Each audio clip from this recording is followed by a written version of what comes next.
일단 우리가 분량이 짧아요. 계단이 금방 얼른 때는 일단 넘어가 보도록 하겠습니다. 어쨌든 간에 우리가 이거 지금 공부하는 것들이 도움이 돼야 되니까 지난 시간 간략하게 요약을 하고요. 다 까먹었잖아요.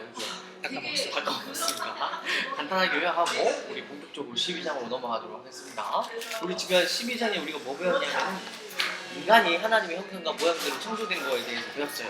그러니까 인간이 하나님의 영광을 위하여 창조되었고 그 하나님의 영광이라는 말이 우리 인간의 영광이랑도 굉장히 닮아있는 내용이다 라는 거 중요하게 말씀을 드렸었습니다. 그러니까 우리가 영광스러워지는 게 하나님께 영광이 되는 것, 그게 성경 전체에 흐르는 아주 중요한 구조점이라고 이제 말씀을 드렸습니다. 근데 타락 이후에도 하나님의 형상과 모양이 그대로 유지가 되죠. 훼손될 뿐이지 이제 여전히 남아있지만 예수 그리스도께서 이 땅 가운데 오셔서 하셨던 중요한 사명 중에 하나가 뭐였냐면 우리의 형상을 회복하는 거죠. 훼손된 형상을 회복하는 것이었다는 것을 잊지 말아야 돼요. 그러니까 제가 그러면서 중요하게 드렸던 얘기가 뭐냐면은 우리가 너무 예수 그리스도의 십자가만 얘기하면 안 된다라고 말씀드렸어요. 십자가를 아무리 강조하는 건 지나치지 않지만 십자가를 통해서 하나님이 궁극적으로 우리에게 요구하시고 목적하신 내용이 무엇인지까지 나가야 된다는 거예요. 이걸 우리 신학적으로 어떻게 반정을 했냐면 십자가에서 교회로까지 나아가야 된다 이렇게 말을 할 수가 있어요. 그러니까 교회에서 우리가 해야 되는 건 뭐냐면 결국 형상 회복을 훈련하고 연습하는 것이 되어야 되는 얘기죠. 교회에서 은혜의 방편을 통해서 말씀과 성령, 건증을 통하여서 이제 우리 신자들이 하나님의 형상을 회복하는 일을 돕는 것이 교회에 주는 사명이 되어야 된다. 그래서 칼빈이 교회를 그래서 뭐라고 했냐면 신자들의 어머니라고 정의를 했어요. 그 강요에서. 그래서 그런 부분들을 우리가 연결해서 생각할 수 있어야겠다. 그래서 인간의 본질적 본성 그러면서 마무리 지었는데 삼문살 어디 가서 꺼내면 안 됩니다. 근데 이제 한번 여기 좀 더 짚을 수 있는 게 이제 3번설이긴 한데 3번설은 결국 뭐냐면 이원론이에요. 이원론이랑 이분설은 다른 거 아시죠? 그러니까 영혼 육이 있는데 3문설은 영을 굉장히 뭐라면은 하나님과 관계하는 아주 신성한 것으로 보는 그런 입장이 있는데 결국 이제 뭐냐면은 혼과 몸은 인간의 육체에 해당하는 부분이 있는 거거든요. 근데 결국 뭐냐면 이원론이에요. 말은 3문설이지만 그러니까 뭐냐면은 영은 선하고 육은 악하다. 그러면 이원론이 성경의 언어를 빌려서 3문설의 모습으로 나타난다라고 보면 돼요. 그래서 3문설은 오늘날 당연히 신학적으로 지지를 받을 수가 없고 성경적 근거를 찾을 수가 없으므로 기각이 되고요. 그다음에 이제 우리가 지지하는 건 이분설이다. 이원론이랑 이분설은 헷갈리면 안 됩니다. 이분설은 영혼과 육체로 구성이 되어 있다. 이게 이제 성경적인 입장이라고 볼 수가 있겠습니다. 그리고 지능이 있든 없든 간에 있든 없든지 간에 모든 인간은 심지어 이제 태아에서 수정된 그 순간부터 당연히 하나님의 형상을 가지고 있는 것으로 우리가 생각을 해야 된다. 여기서 이제 기독교 윤리적인 합리를 찾을 수 있다라는 것을 우리가 지난 시간에 우리가 함께 살펴봤습니다. 그러면 수정된 순간부터 수정된 순간부터 우리는 그렇게 해요. 근데 이제 말했듯이 요건 이제 목회자의 감각을 가지고서 우리가 좀 사력 있게 접근할 필요가 있는 그런 부분이라고 할 수가 있겠죠. 자, 그래서 12장으로 넘어갑니다. 자, 12장으로 넘어가는데 어쨌든 요 앞에 있는 질문을 좀 잘 기억해 놓고 있는 게 좋아요. 결국 요걸 다루는 거니까. 두 가지 질문을 다룰 건데 하나님께서 인간을 남자와 여자로 창조하신 이유가 뭔지를 좀 살펴볼 거고 두 번째는 남자와 여자는 평등하면서도 서로 다른 역할을 하는 것으로 우리가 이해할 수 있는지 그 부분을 좀 한번 살펴보도록 하겠습니다. 첫 번째 이제 성경 창세기에서부터 이미 인간이 하나님의 형상으로 창조되었다는 것은 남자와 여자로 창조된 것과 깊은 관련이 있는 것으로 설명을 해요. 그죠? 창세기 1장 27절 보면은 하나님이 자기 형상으로 하나님의 형상대로 사람을 창조하시되 그리고 바로 뒤이어서 남자와 여자를 창조하시고 라고 말씀하셨어요. 그리고 5장 1절 2절에서도 하나님이 사람을 창조하실 때 하나님 모양대로 지으시되 남자와 여자를 창조하셨고 라고 설명을 한단 말이죠. 그러니까 이런 모든 것들을 봤을 때 형상대로 창조됨에는 남자와 여자로 창조된 것과 깊은 관련이 있다는 것을 우리가 알 수가 있죠. 그래서 외인그루뎀이 여기에 관련된 의미를 세 가지로 정리를 하는데 첫 번째, 이 의미가 뭐냐? 남자와 여자로 창조한 것의 의미가 뭐냐를 세 가지로 정리하는데 첫 번째, 조화로운 인격적 관계로 창조하는 것. 두 번째, 인격과 중요성에서의 동등하다라는 것. 그리고 셋째, 역할과 권위에 있어서 차이가 있다는 것을 창세기 1장과 3장이 가르치고 있다라고 말하는 거죠. 첫 번째로 우리가 주목할 것은 남자와 여자는 서로 인격적인 관계에 있다는 것을 말한다는 겁니다. 그러니까 하나님은 인간을 고립된 존재로 창조하지 않으셨죠. 인격적 관계를 통하여 하나됨을 이루는 것이 창세기 1장에서부터 매우 주요한 인간됨에 그리고 하나님 형상으로 회복된 그런 존재의 원리로서 우리에게 가르치고 있다는 것을 우리가 이제 주목할 수 있어야 돼요. 이 원리가 인격적으로 하나가 되어야 된다는 원리가 가정과 교회에도 적용이 되어야 된다라는 것을 우리가 생각을 할 수가 있습니다. 그래서 뭐 결혼에서도 성경에 보면 에베소서 보면 하나 될 것을 우리에게 요구하잖아요, 그죠? 그러니까 하나님이 짝지어 주신 관계이기 때문에 사람이 나누지 못한다라는 그런 복음서의 말씀도 우리가 생각을 할 수가 있고 또 이제 웨인그루님이 요거는 좀 우리가 좀 비판적으로 볼 만한 부분이 있는데 이게 크게 논점을 벗어나지는 않으니까 이제 웨인그루님 설명을 따라가면 삼위일체와 인격적 관계를 이제 말하자면 웨인그루님이 이제 연결을 한단 말이죠. 우리의 형상을 따라 우리의 모양대로 하나님께서 이제 사람을 창조하셨는데 남자와 여자를 창조하신 것은 이제 말하자면 인격적 공동체로 창조하셨다는 그런 의미로 우리가 읽을 수가 있다는 거죠. 그러니까 우리라는 말 자체가 삼위일체를 암시하는 거잖아요. 우리 이제 전통적으로 삼위일체를 보고 마이클 라이저는 이걸 이제 천상회의로 보고 존 페스코도 지난주에 소개드렸던 책에서도 천상회의 관점으로 보는데 저는 이 두 개가 양립할 수 있다고 봐요. 근데 이제 삼일체라는 인격적 관계로 존재하시기 때문에 형상과 모양대로 창조했다는 것은 이제 결국엔 이제 공동체를 창조했다는 그런 의미를 읽을 수가 있다라는 거죠. 그래서 처음에 하나님이 창조하셨을 때부터 하나님이 궁극적으로 목적하신 게 뭐냐? 삼일체 하나님이 서로 간에 어떤 완전한 사랑의 교제를 나누셨던 것 같이 인간과도 또 인간 사이에서도 그런 사랑과 기쁨의 교제를 목적하신 거예요. 그런 목적에서 창조하셨다라고 우리가 생각을 할 수가 있는 것이죠. 그러니까 그런 인격적 관계가 남자와 여자로 창조했다라는 말의 중요한 의미라고 우리가 생각을 할 수가 있는 거죠. 그죠? 자, 두 번째로 넘어갑니다. 잠깐만요. 네. 그 아까 가정과 교회에서 남자와 여자 인격적인 관계를 얘기했잖아요. 예. 그 교회에서를 어떻게 설명을 해야 돼요? 교회에서 인격적인 관계로 남자와 여자. 제가 지금 저기 요약본을 갖고 있어가지고 그 정확하게 거기에 어떤 부분을 말하는지 모르겠는데 그냥 예를 들어서 남자와 여자는 기본 단위잖아요. 그죠? 하나님이 창조하신 기본 사회적 단위라고 할 수가 있는데 이런 남자와 여자의 하나됨이라는 원리를 에베소서에 가면은 교회로 연결시킨단 말이에요. 예수 그리스도와 교회의 관계로 확장시키는 그런 의미였어요. 예, 그런 의미로 저는 이해하고 있습니다. 정확한 나는 오히려 그 질문이 이게 주제에서는 벗어난 질문인데 아까 얘기했던 것처럼 남자와 여자가 권위와 역할의 차이가 있다고 얘기했잖아. 그 다음에 여기 책에도 보면 삼위일체를 얘기하면서 성부 하나님께서 두 큰 권위를 소유하고 계신다. 난 이게 약간 걸리는 거야. 자 이제 전인 목사님은 이제 삼위일체에 이제 일가견이 생긴 거예요. 정확하게 웨인그루님이 비판받는 지점이 그 얘기예요. 권위에 있어서 차이가 있다라고 말하거든요. 큰일 나요. 그렇지. 역할에 있어서 차이는 우리가 받아들일 수가 있는데 권위에 있어서 차이가 있다라고 얘기해버리는 순간 삼위일체가 말하자면 삼신론적인 경향을 띠게 돼요. 웨인그루님은 자기가 죽었다 깨어나도 삼신론이 아니라고 이야기를 하지만 그냥 말하자면 매튜의 그 정통 삼일체 교리의 근거에서 본다면 이제 그렇게 비판받을 지점이 많아요. 심지어 이제 웨인그루님이 사실은 브루스 웨어라고 이 신학자가 다시 짝짝꿍을 했었기 때문에 그 브루스 웨어는 결국에는 결국 하나님 아버지만 아니야. 뭐 이렇게까지도 얘기를 했거든요. 근데 이제 웨인그루님이 거기 책도 냈었고 교계서에서도 책이 나왔을 거예요. 지금 절반 됐어요.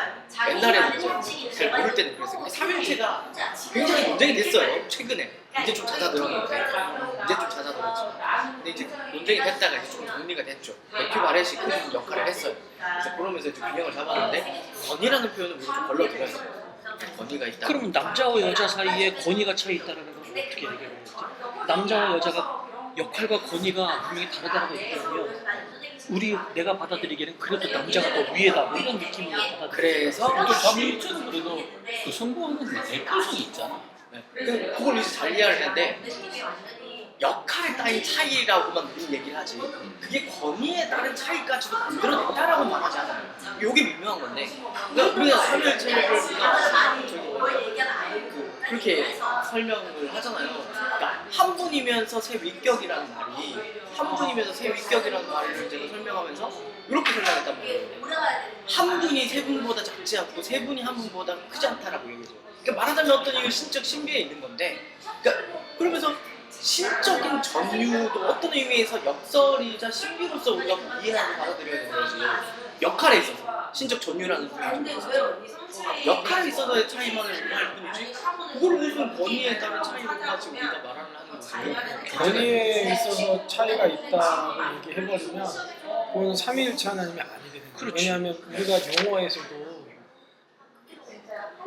아버지, 아들 그리고 예수님께서도 내가 가면 또 다른 뭐에서 너에게 보내줄 거 아니야. 그러니까 이게 어떻게 보면 성경을 잘못 읽으면 하나님이 제일 높은 분이고 그 다음에 예수님이고 그 다음에 성령님 이러면 번역에 대한 차이가 있으니까 이거는 삼위일체 하나님이 될 수가 없는 거예요. 근데 우리 삼위일체 하나님에서 가장 기본적인 건 권능과 뭐 영광과 뭐 권한과 모든 것이 다 동등하시다. 이게 가장 기본적인 거니까 그런 부분들을 우리가 해야 되는데 근데 목사님이 얘기한 그 대표성이라는 거를 어떻게 설명해? 대표성 하나님이 이거를 아버지가 이제 삼일체를 접근할 때 두 가지 접근을 해요. 누구나처럼 이렇게 해야 돼요. 삼일체는 두 가지 접근이 가능한데 첫 번째는 존재론적 접근이 가능해요. 존재에 있어서는 하나님 하나예요. 존재에 있어서는 하나님은 한 분이세요. 근데 존재론적 접근이 아니라 성경 계시에 나타난 경륜적 삼일체가 있어요. 경륜적 삼일체. 모든 삼일체는 이 두 범주에 설명합니다. 다시 한번 존재론적 삼일체가 있고 경륜적 삼일체가 있습니다. 경륜적 삼일체는 뭐냐면 우리가 성경을 통해서 나타나는데 역할에 따른 차이죠. 하나님은 계획하시고 한다는 것을 성취하시고 성령님은 이제 말하자면 구조를 적용하시는 구조 적용. 네, 그런 구조가 있는데 딱 경륜에 따른 차이로 설명을 해요. 경륜에 따른 차이, 맡은 역할에 따른 차이.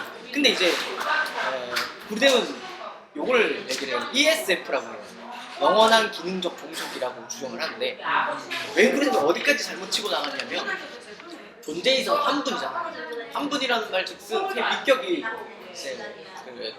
새 위격이 말하자면 서로 동등하다는 거예요. 한 분 하나님의 초점 자체가.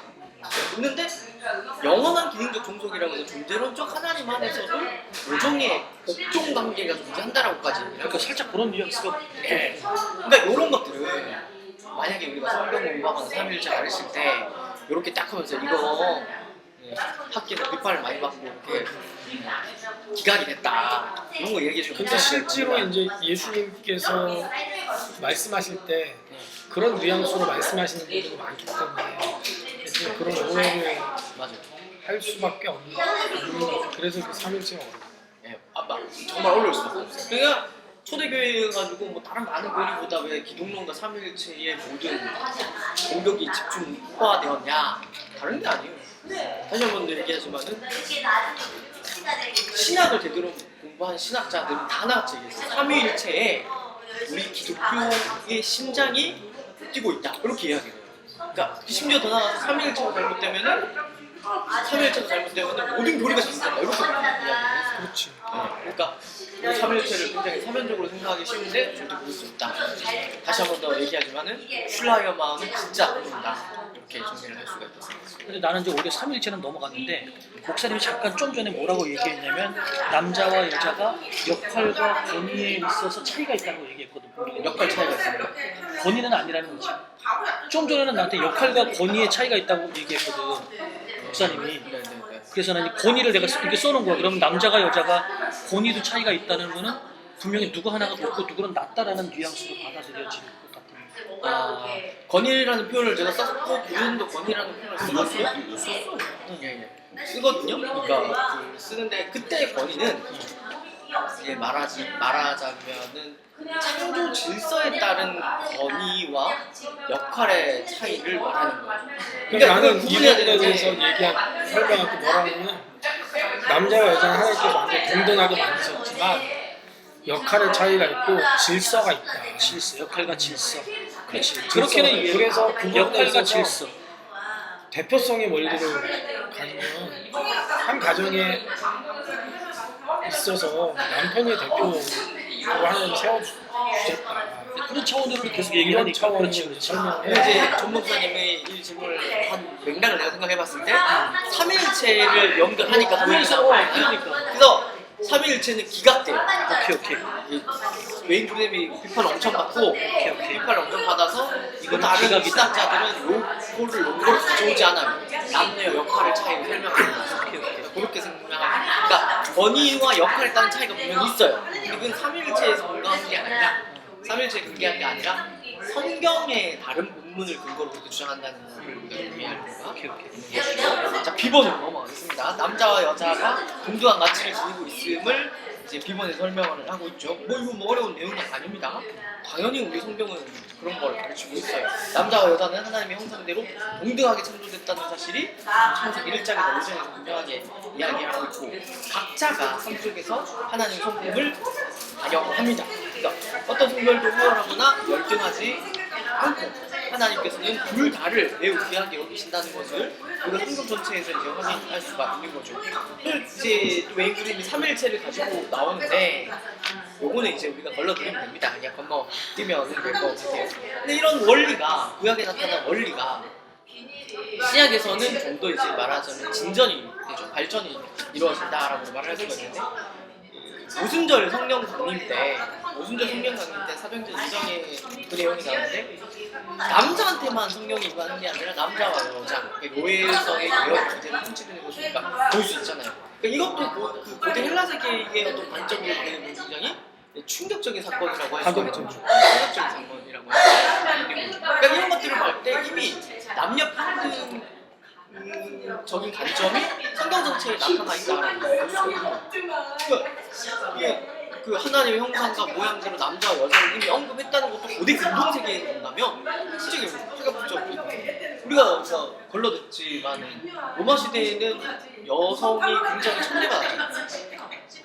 이거 이야기 제가 할 때마다 늘 하는 얘기인데 그 로마 시대에 편지가 나오잖아요. 굉장히 애처가가 그 사랑하는 아내한테 편지를 쓰는 게 발견이 됐어요. 발견했는데 그 내용이 뭐가 있냐면 따뜻한 마음이 이제 편지에 다 담겨있어요. 근데 재밌는 구절이 있는데 뭐가 있냐면 만약에 당신이 지금 임신을 했는데 남자아이가 태어나면은 너무너무 좋고 잘 키웠으면 좋겠다. 근데 여자아이가 태어나면은 다 버려라. 이런 구절이 나와요. 그러니까 로마 시대, 고대 헬라 세계에서 이 여자의 가치는 정말로 우리가 생각하는 것보다 훨씬 더 낮았다고 볼 수가 있죠. 근데 성경이 뭐라고 하냐면 하나님의 영이 성령이 여자에게도 이랬다라고 이야기하거든요. 이건 굉장히 이제 말하자면 남녀 평등적인 요소가 사사기 성경 가운데 나타나 있다. 그런데 왜 목사 안수냐? 그거를 이제 제가 자세하게 설명하겠습니다. 이제 진도를 빨리 빼야 되잖아요. 알겠습니다. 빨리 빼십시오. 그래서 그 바울이 이제 특별히 갈라디아서 3장에서 그걸 얘기하는 거예요. 주 안에서 하나다. 남자 여자 그런 게 어딨냐? 다 하나다. 뭐 이렇게 이야기하는 것들로 봤을 때도 이 남녀 평등의 요소가 분명히 나타나 있다라는 거죠. 동등한 가치와 중요성을 지닌다는 것을 우리가 비번을 통해서 좀 정확하게 알 수가 있겠습니다. 그치만 이제 역할의 차이가 있죠. 역할의 차이가 있다고.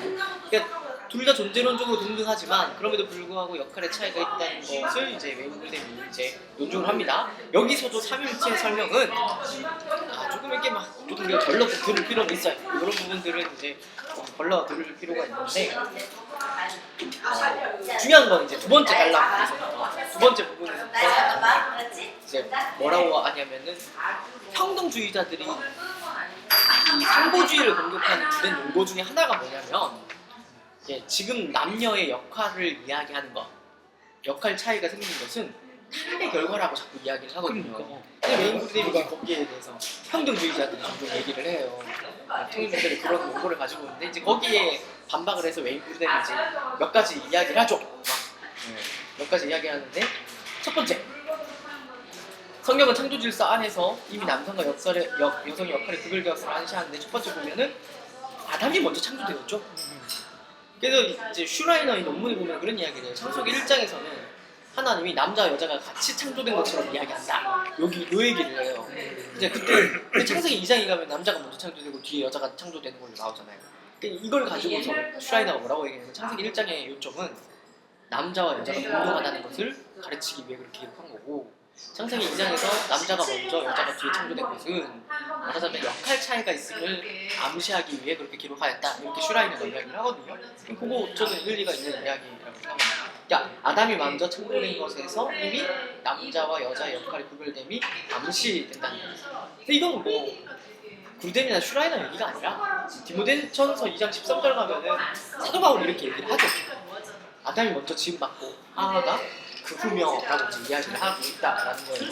또 두 번째로 이제 구르뎀이 뭘 얘기하냐면 하와가 그냥 동등한 존재로 창조되었지만은 역할을 하나님이 분명하게 정해주시잖아요. 돕는 배필 에세르 케네그도 케네그도인가요? 라고 이야기를 하는데 이 돕는 배필로 이제 창조되었다라는 거죠. 그래서 이거를 또 사도 바울이 이어받아서 고린도전서 11장 9절에 보면 남자가 여자를 위하여 지음을 받지 아니하고 여자가 남자를 위하여 지음을 받았다라고 분명하게 이제 이야기를 한단 말이에요. 지금 이제 그 무슨 이야기를 하고 있는지 잘 아는데 남자와 여자의 역할 차이가 타락 때문에 생긴 게 아니라 이미 창조 전에, 타락 전에 이미 이제 말하자면 결정지어져 있었다는 이야기를 하고 있는 것이죠. 그래서 사도 바울이 그 창조 질서를 언급하면서 그거를 논리로 가지고 있는 거예요. 그래서 게다가 이제 세 번째로는 아담이 하와의 이름을 짓죠. 아담이 하와의 이름을 짓는데 이것도 말하자면 성경 전체에서 이름을 짓는다는 것은 이름을 짓는 존재에 대한 권위를 의미했거든요. 고대 근동 전역에서 또 그런 의미가 있었는데 이것도 말하자면은 남자의 어떤 대표성을 나타내는, 남자의 권위를 나타내는 그런 행위라고 우리가 이해할 수가 있는 것이죠. 그리고 하나님께서 인류를 우리가 지난 시간에 읽어봤습니다만은 아담이라고 부르셨잖아요. 아담만 아담이라고 한 게 아니라 남자와 여자를 모두 포함한 인간 존재를 아담이라고 하셨거든요. 그러니까 그런 것들을 봤을 때도 이제 남자의 대표성이 나타난다라고 우리가 말을 할 수 있는 거죠. 그리고 타락 후에도 마찬가지. 타락했을 때 죄는 가장 먼저 누가 지었죠? 하와가 지었잖아요. 뱀의 유혹에 넘어간 건 하와인데 그 책임을 누구에게 물으셨냐면 죄를 먼저 지은 하와가 아니라 하나님이 아담을 찾아가셔서 아담을 책망하셨단 말이에요. 먼저. 그러니까 그런 것들을 봤을 때도 아담의 대표성이 암시된다라고 우리가 생각을 할 수가 있는 거죠. 그러니까 이런 아담의 대표성이 신약에 가서도 여전히 사도 바울이 이야기를 하죠. 우리 신학의 중요한 원리인데 대표 원리라고 하는 로마서 5장 이야기입니다. 아담 안에서 모든 사람이 죽은 것 같이 그리스도 안에서 모든 사람이 삶을 얻으리라. 여기서도 하와는 언급되지 않고 아담이 인류의 대표로서 언급되는 것을 봤을 때 이제 말하자면 남자와 여자의 역할 차이가 창조 전에서부터 이미 존재했었다라고 결론을 내릴 수가 있다라는 것이죠. 그러니까 그럼 타락 후의 역할의 왜곡에 대해서 이제 어떻게 이해해야 되는지 그렇게 설명을 하고 있는데 이제 타락 전에는 아담이 이제 겸손한 리더십을 발휘했죠. 그러니까 하와는 거기에 이제 자발적으로 순종하는 그런 이제 질서가 유지되고 있었는데 타락 후에 이제 하나님이 심판을 하시잖아요. 저 심판을 하시는데 그게 재밌어요. 핵심 본문 이건데 남편을 원하고 남편은 너를 다스릴 것이라. 이 본문을 이제 웨인 구르뎀이 사라포라는 신학자의 해석을 가지고 와서 근데 이제 여기서 좀 말씀드리자면 첨언하자면 요 해석은 조금 말하자면 논쟁이 돼요. 네. 오래된 해석이기도 하고 근데 저는 여기 해석이 성경 전체를 봐서 또 그렇고 인류 전체 역사를 봐도 설득력 있다는 생각은 들어요. 난 이거 되게 설득력 있게 봤는데 네, 논쟁은 돼요. 논쟁은 되는데 어쨌든 네. 웨인 구르뎀 설명을 지금 따라가는 거니까 남편을 원한다라는 말은 이제 여자가 남편을 다스리고 싶어 한다는 그런 것들을 말하는 거죠. 근데 남편은 너를 다스릴 것이라. 이때 이제 다스릴 건다라는 표현이 긍정적인 표현이 아니라 굉장히 조금 뭐랄까 과격한 표현이라고 했어요. 타락 후 역할이 왜곡된 거지. 웨인 구르뎀이 말하는 바는 왜곡된 거지. 그 질서가 여전히 타락 전에도 있었다라는 걸 이제 말하자면 논증하고 하는 거예요. 그래서 이제 결정적으로 그 뒤에 끌고 나오는 게 뭐냐면 결국 그리스도 안에서 창조 질서가 회복되지 않느냐라고 이야기를 한다라는 거죠. 이 결혼 관계에서 역할의 회복을 특별히 에베소서 5장과 골로새 3장에서 가르치는데, 그때 이제 사도 바울이 뭐라고 했냐면 아내는 남편에게 복종하라고 이야기를 한단 말이에요. 그리고 남편은 아내를 사랑하며 괴롭게 하지 말라라고 한단 말이에요. 이것도 뭐 하여튼 여자들은 안 좋아하는 부분이 되겠죠. 남편은 사랑할 의무, 그리고 여자는 복종할 의무가 말하자면 창조 질서고, 그것이 예수 그리스도의 구속의 회복 이후에도 여전히 우리에게 계명으로서 주어지고 있다는 것을 이제 말하고 있다는 거죠. 그러니까 이런 부분들을 이제 말하자면은 역할의 차이를 설명하는 그런 논거로서 고리됨이 간략하게나마 제 이야기를 하고 있어요. 이제 그러면서 이제 마무리를 어떻게 짓느냐, 교회에서 이제 역할 차이를 따라서 평등주의와 성부주의 논쟁이 있다. 지금 오늘날 신학계 안에서 굉장히 말하자면 핫이슈다. 이런 이제 이야기를 해요. 평등주의가 가지고 상호 보완주의가 반대하는 그걸 이제 쉽게 외인구림 이렇게 설명해요. 난 이 외인구림 이거 장르 잘했다고 생각해요. 평등주의는 자신들의 주장을 가져오는 논거가 성경 전체에서 암시적일 뿐이라는 거예요. 성경이 이를 직접적으로 가르치는 본문을 찾아내야 찾을 수가 없다는 거예요. 기껏해야 암시적이지 직접적인 논거로 가지고 오는 건 아무것도 없다라는 거죠. 왜 그래서 그걸 평등주의가 아니라 상보주의라고 이야기하는 거 여기 있는 거예요. 그럼 상보주의는 그것과 완전 반대라는 거예요. 성경은 성경 전체에서 상보주의를 지지하는 듯한 그런 직접적인 주장을 굉장히 많이 하고 있다는 거예요.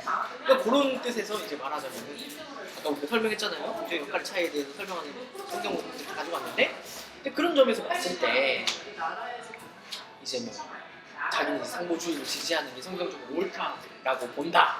그래서 여성 안수는 불가하다라고 얘기를 하지만 동시에 이제 말하자면 이제 여성은 사역은 가능하다라고 얘기하면서 비공식적으로 성경을 가르칠 수 있고, 공적 예배에서 기도하고 예언할 수 있고, 또 여성이 여성을 가르치는 사역을 할 수가 있고, 전도 및 증거, 간증 뭐 이런 다양한 역할을 수행할 수 있다는 것으로 결론을 내립니다. 전형적인 상보주의자의 결론이라고 우리가 말을 할 수가 있는 것이죠. 이렇게 오늘 내용은 간단하게 정리를 할 수가 있겠습니다. 요점은 분명합니다. 그러니까 창조 질서를 따랐을 때, 성경 전체에 나타나는 창조 질서를 존중할 때 남자 여자는 동등하지만 역할에 따른 차이가 있다. 이렇게 정리하면 되겠습니다. 그럼 여성이 여성을 가르치는 것까지만 상보주의자들이 요구하는 범위네? 아니요. 그것도 이야기해요. 그 브리스길라가 아볼로를 가르치잖아요. 근데 그 비공식적인 차원에서 브리스길라와 아볼라가 아볼로를 가르쳤던 것처럼 가르칠 수 있다고. 성경 교육이 여성에게 금지되지 않아요.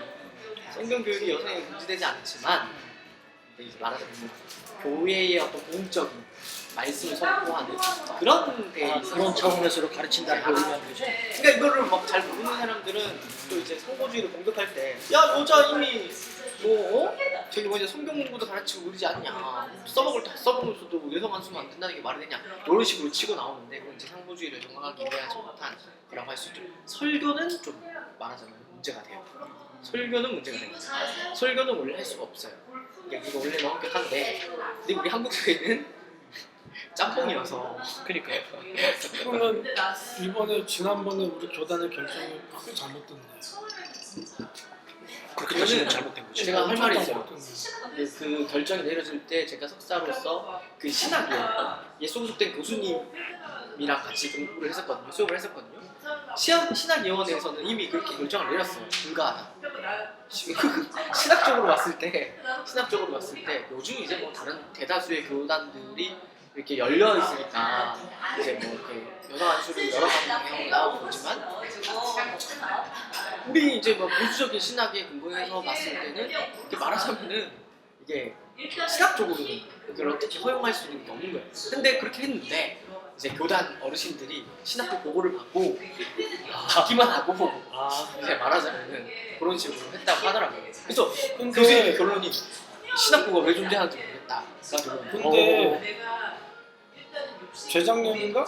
재작년인가에는 총회 때 강경권을 주기로 결정했다가 마지막 날 뒤집어졌어요. 알고 있어요. 그 사건도 알고 있죠. 네. 그래서 이제 뭐 총리 결정이 아쉽다라고 그래서 말하는데 막 장난하는 것도 아니고 결정하고 뒤집냐고 자기가 욕 먹고 하질 뒤집었잖아요. 말든지 욕 먹고 뒤집었잖아요. 하질 말든지 욕을 더 먹었어.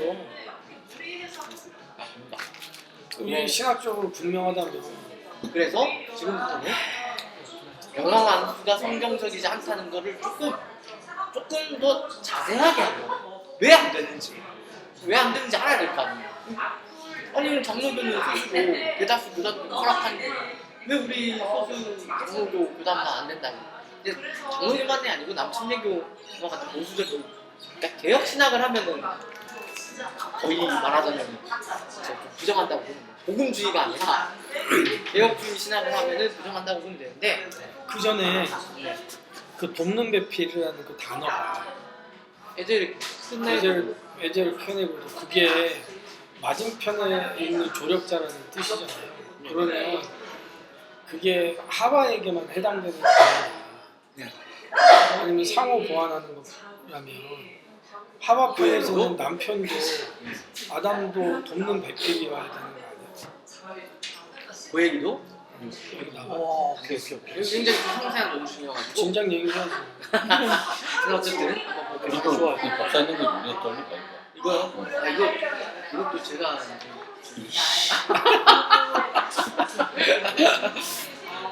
오늘 영상은 요걸로 끝이다. 이씨 이거까지 딱 오늘 딱딱이다. 하나 땄다. 오늘은 올릴 영상이 없었는데 분량이 나왔다. 분량 나왔어. 다시 한번 얘기하지만은 제가 상부주의고 상부주의에 관심이 많고 상부주의를 가지고 논쟁을 했었기 때문에 이제 조금 상부주의 관점에서 이야기를 하지만 성경주의 관점이 성경적 근거가 전혀 없냐? 제가 그렇게 생각하는 건 아니다라는 걸 말씀을 드려요. 성경주의도 어떻게 보면은 왜 웃어요, 목사님? 무서도 뭐라고 그러냐.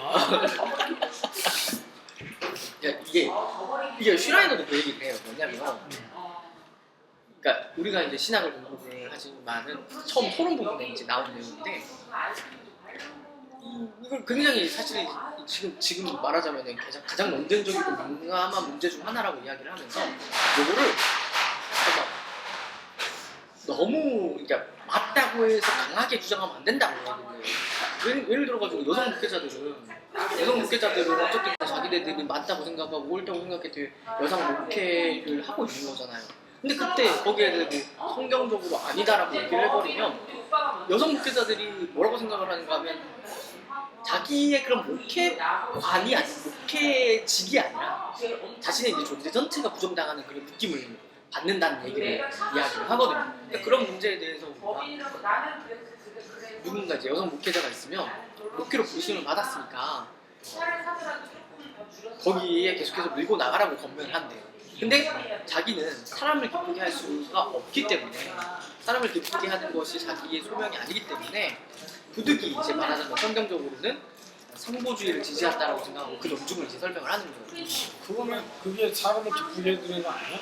근데 자기는 상부주의 입장이면 여성 목회자한테 열심히 하라고 이렇게 부르심을 받으면 열심히 하라고. 근데 이게 신학자로서 자신의 어떤 그런 사명감과 또 인간으로서의 실제로 그 여기 이쪽에 나오는 프레임 키너라고 굉장히 유명한 신학자예요. 그 해석학 책도 쓰고 하는 분이 있는데 이분 같은 경우에는 이제 주변에 있는 이제 여성 목회자들에 대한 어떤 그런 이제 말하자면 안 좋은 일들을 많이 당하는 것들 뭐 한국교도 마찬가지 여성 목회자들의 뭐 사실 제대로 대우를 받냐 그렇다고 하면은 아니잖아요. 그런 것들 때문에 키너도 그런 논증을 갖고 오거든요. 그러니까 성경과 삶이 동떨어져 있는 것이 아니기 때문에 이런 것들을 고려한다면 여성 목회 아니 허용해야 된다 뭐 이런 식으로 키너가 얘기를 해요. 평등주의 관점으로 가는데 근데 이제 말하자면은 슈라이너는 이제 그런 것들에 대해서 말하자면 이해를 하는 거죠. 인간으로서 그런 건 이해는 하지만 자기는 아무리 봐도 이해는 되면서도 성경을 아무리 살펴보고 연구를 해봤는데 그러니까 슈라이너는 이거 갖고 책을 한 권 썼거든요.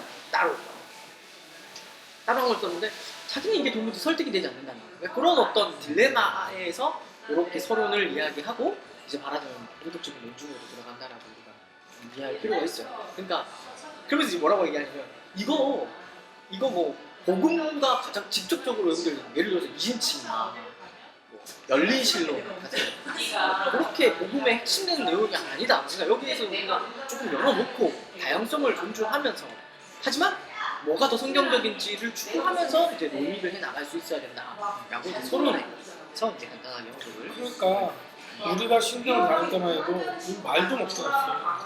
이단 취급당해서 거의. 그리고 그때 내 수강할 때 너무 황당할 때막 박아름 교수가 오늘날 자기 수업 시간에 막 씩씩거리면서 들어오더니 우리한테 막 그러는 거야. 내가 언제 화장해도 된다고 했냐고. 우리가 뭐 그랬어? 갑자기 좀 그러는 거야. 내가 언제 화장해도 된다고 그러냐고. 그러니까 그때만 해도 이제 매장이 아니라 화장하면 어디? 화장 매장. 그러면 이제 부활 때 부활하지 못한다 뭐 이런 교리가 있었던 적이 있었어. 근데 지금은 누가 매장을 해? 거기 화장을 하죠. 우리 때 여성 안수에 대해서 말도 못 꺼냈거든. 말 못 꺼냈죠. 근데 지금은 우리 교단에서 여성 강독까지 줬단 말이지. 그러면 내가 볼 때 조만간 제 생각이 좀 우리 하는 것처럼 안수를 줄 거란 말이야. 그럼 우리가 그동안에 해왔던 신학적인 논의나 아니면 감히 여성 안수에 대해서 말도 못하겠던 그런 게 근데 제가 단언컨대 뭐냐 이거야. 단언컨대 여성 안수 허용되잖아요? 이거 진짜 교단 내에 굉장히 큰 문제가 될 거예요. 예를 들어서 교단이 나눠질 수도 있다고 생각해요. 여성 안수 문제는 분명히 그럴 수 있어요. 신학적인 문제라면 교단이 나눠지지. 그러니까 뭐 잘 모르고 뭐 그냥 이거를 잘 모르면 당연히 뭐라고 생각하냐면 여성 인권 문제로 가장 먼저 접근하는 게 말하자면 이제 가장 초보적인 접근이라고 할 수가 있죠. 그리고 여자들 가끔 설교도 시키고 하잖아. 그게 뭐가 문제야? 그러면서 이제 갈라디아서 3장 얘기하면서 그리스도 안에서 모두가 하나인데 남자 여자가 없는데 이제 이렇게 접근을 하는데 그렇게 되면 이제 조금 그러니까 우리는 그렇게 접근을 하면 절대로 안 되고 이길 수 없는 싸움이고 신학적인 문제로 접근을 해야 된다는 거예요. 신학적인 문제로 접근을 해야 된다면 총회에서 지난 총회에서 그런 결정을 했으면 안 되는 거야. 맞아요. 그건 확실한 거예요. 근데 그래놓고서는 여성 안에서 안 된다고 하면은 젊은 목사들 그걸 어떻게 받아들이냐? 실제로 신학생들 어떻게 받아들이냐? 실제로 젊은 목회자들, 젊은 신학생들은 이 논의를 제대로 이해 못하면서 이 문화적 감수성이죠. 딱 알아요. 직관적으로 알아요. 그거 되게 가부장적이에요. 성경이 뭐라고 얘기하는지 정확하게 안 따지고 현재 문화가 여성 인권을 존중하는 방향으로 가고 있으니까 우리가 거기에 대해서 당연히 하는 게 예수님의 사랑 아니겠어? 라고 이렇게 생각하는 친구들이 많아요. 실제로 저도 몇 명을 만났어요. 그렇게 생각하는 친구들. 근데 거기에 대해서 성경이 뭐라고 얘기하고 있는지를 일단 들여다봐야 그래서 한번 들여다보겠습니다. 네. 본격적으로 성경 본문을 주의하기에 앞서서 세 가지를 외국인들이 먼저 얘기해요. 첫 번째 뭐냐면 역사를 존중해야 된다는 거예요. 역사를 존중해야 되는데 뭐라고 이야기를 하는가 하면 교회 역사 전반에 걸쳐서 여성은 목사나 사제로 섬기는 것이 금지되어 왔었대요. 교회 역사 전반에 있어서 이거는 우리 개신교만이 아니라 뭐라고 이야기를 하는가 하면 교파를 초월한 공통된 입장이었다는 거예요. 개신교, 종교회, 로마 카톨릭 등 대부분의 기독교 정통에서 공통적으로 지지해온 그러니까 어떤 의미에서 의견이 합치된 그런 입장이었다라고 이야기를 하고 일단 물론 저희 슈라이너가 왜 얘기를 해요? 교회 정통이라고 해서 뭐 그런 게 아니라 그건 아니다라는 거죠. 그러나 이제 그럼에도 불구하고 역사적으로 모든 교단을 초월해서 일치된 견해가 있을 때는 존중을 해야 된다는 거죠. 거기에 대해서 어떤 이의나 의견이 없었다면 우리가 거기에 대해서 마땅히 존중을 할 수가 있어야 됩니다. 그래서 슈라이너가 또 한 가지 지적한 게 뭐냐면 이 여성 안수 문제가 언제부터 시작됐냐면 조사를 하거든요. 언제부터 시작됐냐를 조사를 해봤더니 그러니까 페미니즘 운동이 시작되면서 여성 안수 문제가 같이 따라 나왔다는 거예요. 그런 것들을 고려했을 때 아니 이때까지 한 번도 여성 안수 문제가 교회 내에서 불거지거나 문제가 된 적이 없었는데 갑자기 페미니즘 운동이 먼저 시작이 되고 그 뒤에 여성 안수 문제가 뒤따라 나온 것은 이거 심각하게 생각해 봐야 된다는 거죠. 진지하게 따져봐야 된다는 거죠. 뭐 이야기를 먼저 이제 이야기를 하고 있죠. 그러니까 페미니즘이 슈라이너가 그 얘기를 해요. 뭐 여성 인권이나 동등한 임금을 보장하는 그런데 기여한 부분이 분명히 있지만 기독교적 가치를 이제 뭐 지키고 수호하는데 일조한 부분이 있을까? 긍정적인 점이 있을까? 이제 말하자면 슈라인은 회의적이다라고 이제 이야기를 하고 있다라는 거죠. 그래서 연대기적 속물주의라고 하거든요. C.S. 루이스가 얘기했는데 말하자면 그 옛날은 전부 다 고리타분하고 쓸모없는 거야 라고 생각하는 게 연대기적 속물주의라는 용어가 있어요. 연대기적 속물주의라고 보면 C.S. 루이스가 쓴 표현인데 그 해석, 여성 안수를 줘야 된다는 해석이 연대기적 속물주의에 근거한 게 아니겠느냐는 거예요. 그 얘기를 하면서 이제 역사적으로 한번 생각을 해봐야 되고, 두 번째는 이제 해석학적 문제도 한번 생각을 해볼 수가 있어야 되는 거죠. 아까 이제 최 목사님이 문화적 배경과 관련된 이야기를 했는데, 해석자는 당연히 자신의 경험과 문화적 영향 아래에 있음을 우리가 인정을 해야 된다라고 이제 이야기를 하는 거죠. 근데 자신의 경험과 문화적 영향을 받는다고 하지만은, 그러니까 예를 들어서 역사적으로 있어왔던 해석들이 또 말하자면 다 한계를 가지고 있는 거다라고 이제 이야기를 하는 거죠. 한계를 가지고 있지만 그렇다고 해서 그 사람들이 진리에 접근할 수 없었을까? 그건 아니다라는 거죠. 그러니까 자신의 경험과 문화적 영향 아래에 있더라도 우리가 성경을 통해서 얼마든지 성경의 진리를 식별할 수 있고 찾아낼 수 있고 단언할 수 있고 주장할 수 있다라고 이제 말하자면 이제 슈라이더가 이야기를 하고 있는 것입니다. 그러니까 성경을 통해서 우리가 참된 하나님의 진리를 확인할 수가 있죠. 문화적 영향 아래에서. 그런 맥락에서 우리가 역사적인 주장을 존중할 수 있어야 된다는 얘기를 하고 있는 거예요. 근데 이제 이거를 여행구들이 고의하게 해요. 이 문제를 해석함에 있어서 이제 여성 안수와 관련된 부분들이 있잖아요. 그 대표적인 부분이 이제 말하자면 갈라디아서 3장 28절이에요. 갈라디아서 3장 28절이 평등주의자들의 주제 구절이라고 할 수 있어요. 주제 구절. 그걸 뭐라고 합니까? 그걸 뭐라고 합니까? 하여튼 뭐 뭔지 알죠? 주제가 되는 자신들의 입장을 대변해주는 구절이 돼요. 그 있잖아요. 성경 안에서 하나라는 그 얘기가 있고, 우리 상보주의자의 주제 구절은 디모데전서 2장 11절에서 15절 말씀입니다. 근데 이제 어떤 해석자들이 이거 본문을 해석하면서 뭐라고 얘기를 하냐면, 갈라디아서 3장 28절의 말씀은 명확하다, 명료하다, 확실하다. 근데 디모데전서 2장 11절에서 15절 말씀, 상보주의자들의 주제 구절은 어디 고린도 뭐? 디모데전서 2장 11절에서 15절입니다. 2장 11절에서 15. 예. 상대적으로 덜 중요하다면서요. 평등주의자들 그런 주장을 한다라는 거죠. 그러니까 갈라디아서 3장 말씀은 굉장히 중요한 구절이고, 디모데전서 2장 11절에 15절 말씀은 덜 중요하기 때문에 말하자면 평등주의가 맞다 이런 식으로 놀고 가는 해석학적 접근에 대해서 이거 말도 안 되는 얘기다. 그 성경에 모순이 존재한다는 얘기냐.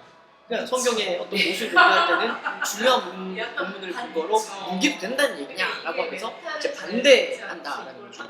그러니까 어떤 한 본문이 특정 본문이 다른 본문을 통제하면 안 되고 지배하면 안 되고, 그 모든 본문이 갖는 가치를 문맥 안에서 해석하여 그 가치를 존중하면서 조화시키는 방향으로 본문을 해석할 수 있어야 된다는 거예요. 이 얘기를 왜 하냐면 평등주의자들이 자주 그러거든요. 이거 굉장히 갈라디아서 우리가 모두가 알지만 제일 중요한 성경 아닙니까? 로마서랑 같이 신약에서 제일 중요한 성경 구절이니까 디모데전서, 사실은 우리는 당연히 바울이 썼다고 하지만 디모데전서 같은 경우에는 이제 외국 영미권에서는 바울의 저작성이 의심받고 있거든요. 의심받고 있으니까 그 상대적으로 덜 중요한 거 아니냐, 은근히 그렇게 얘기를 하는데, 그렇게 접근해서는 안 된다라고 이제 말을 하는 거죠. 둘 다 중요하다는 이야기를 하고 있는 거예요. 그리고 서로 조화시키는 방향으로 성경을 해석할 수 있어야 된다라고 이야기해요. 이것과 비슷하게 거리 가는 게 있는데, 저희가 얼마 전에 그 성경론 하면서 얘기했습니다. 성경 해석할 때는 명확한 본문을 근거로 불명확한 본문을 해석해야 된다라고 얘기했던 거 기억나죠?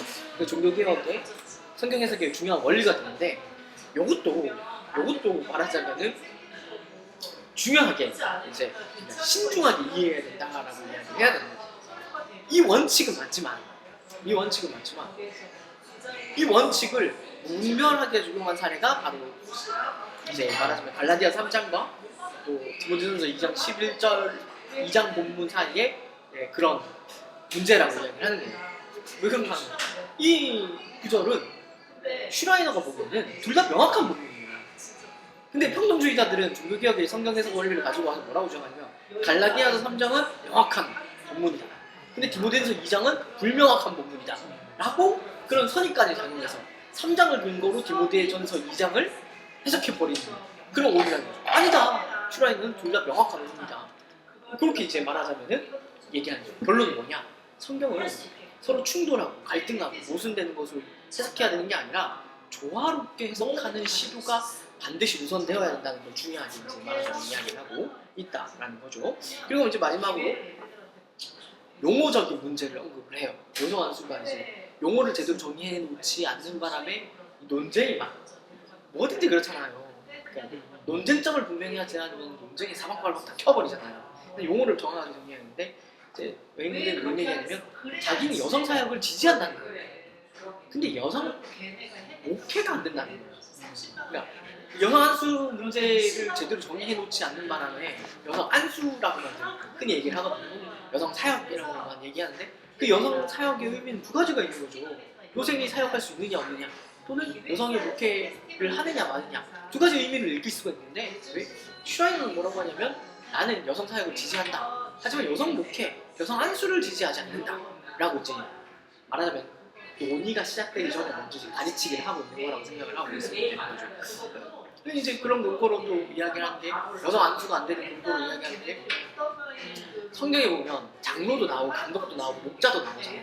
이 장로, 감독, 목자 이 세 가지는 사실 하나의 직분을 가르친다는 걸 논증을 해요.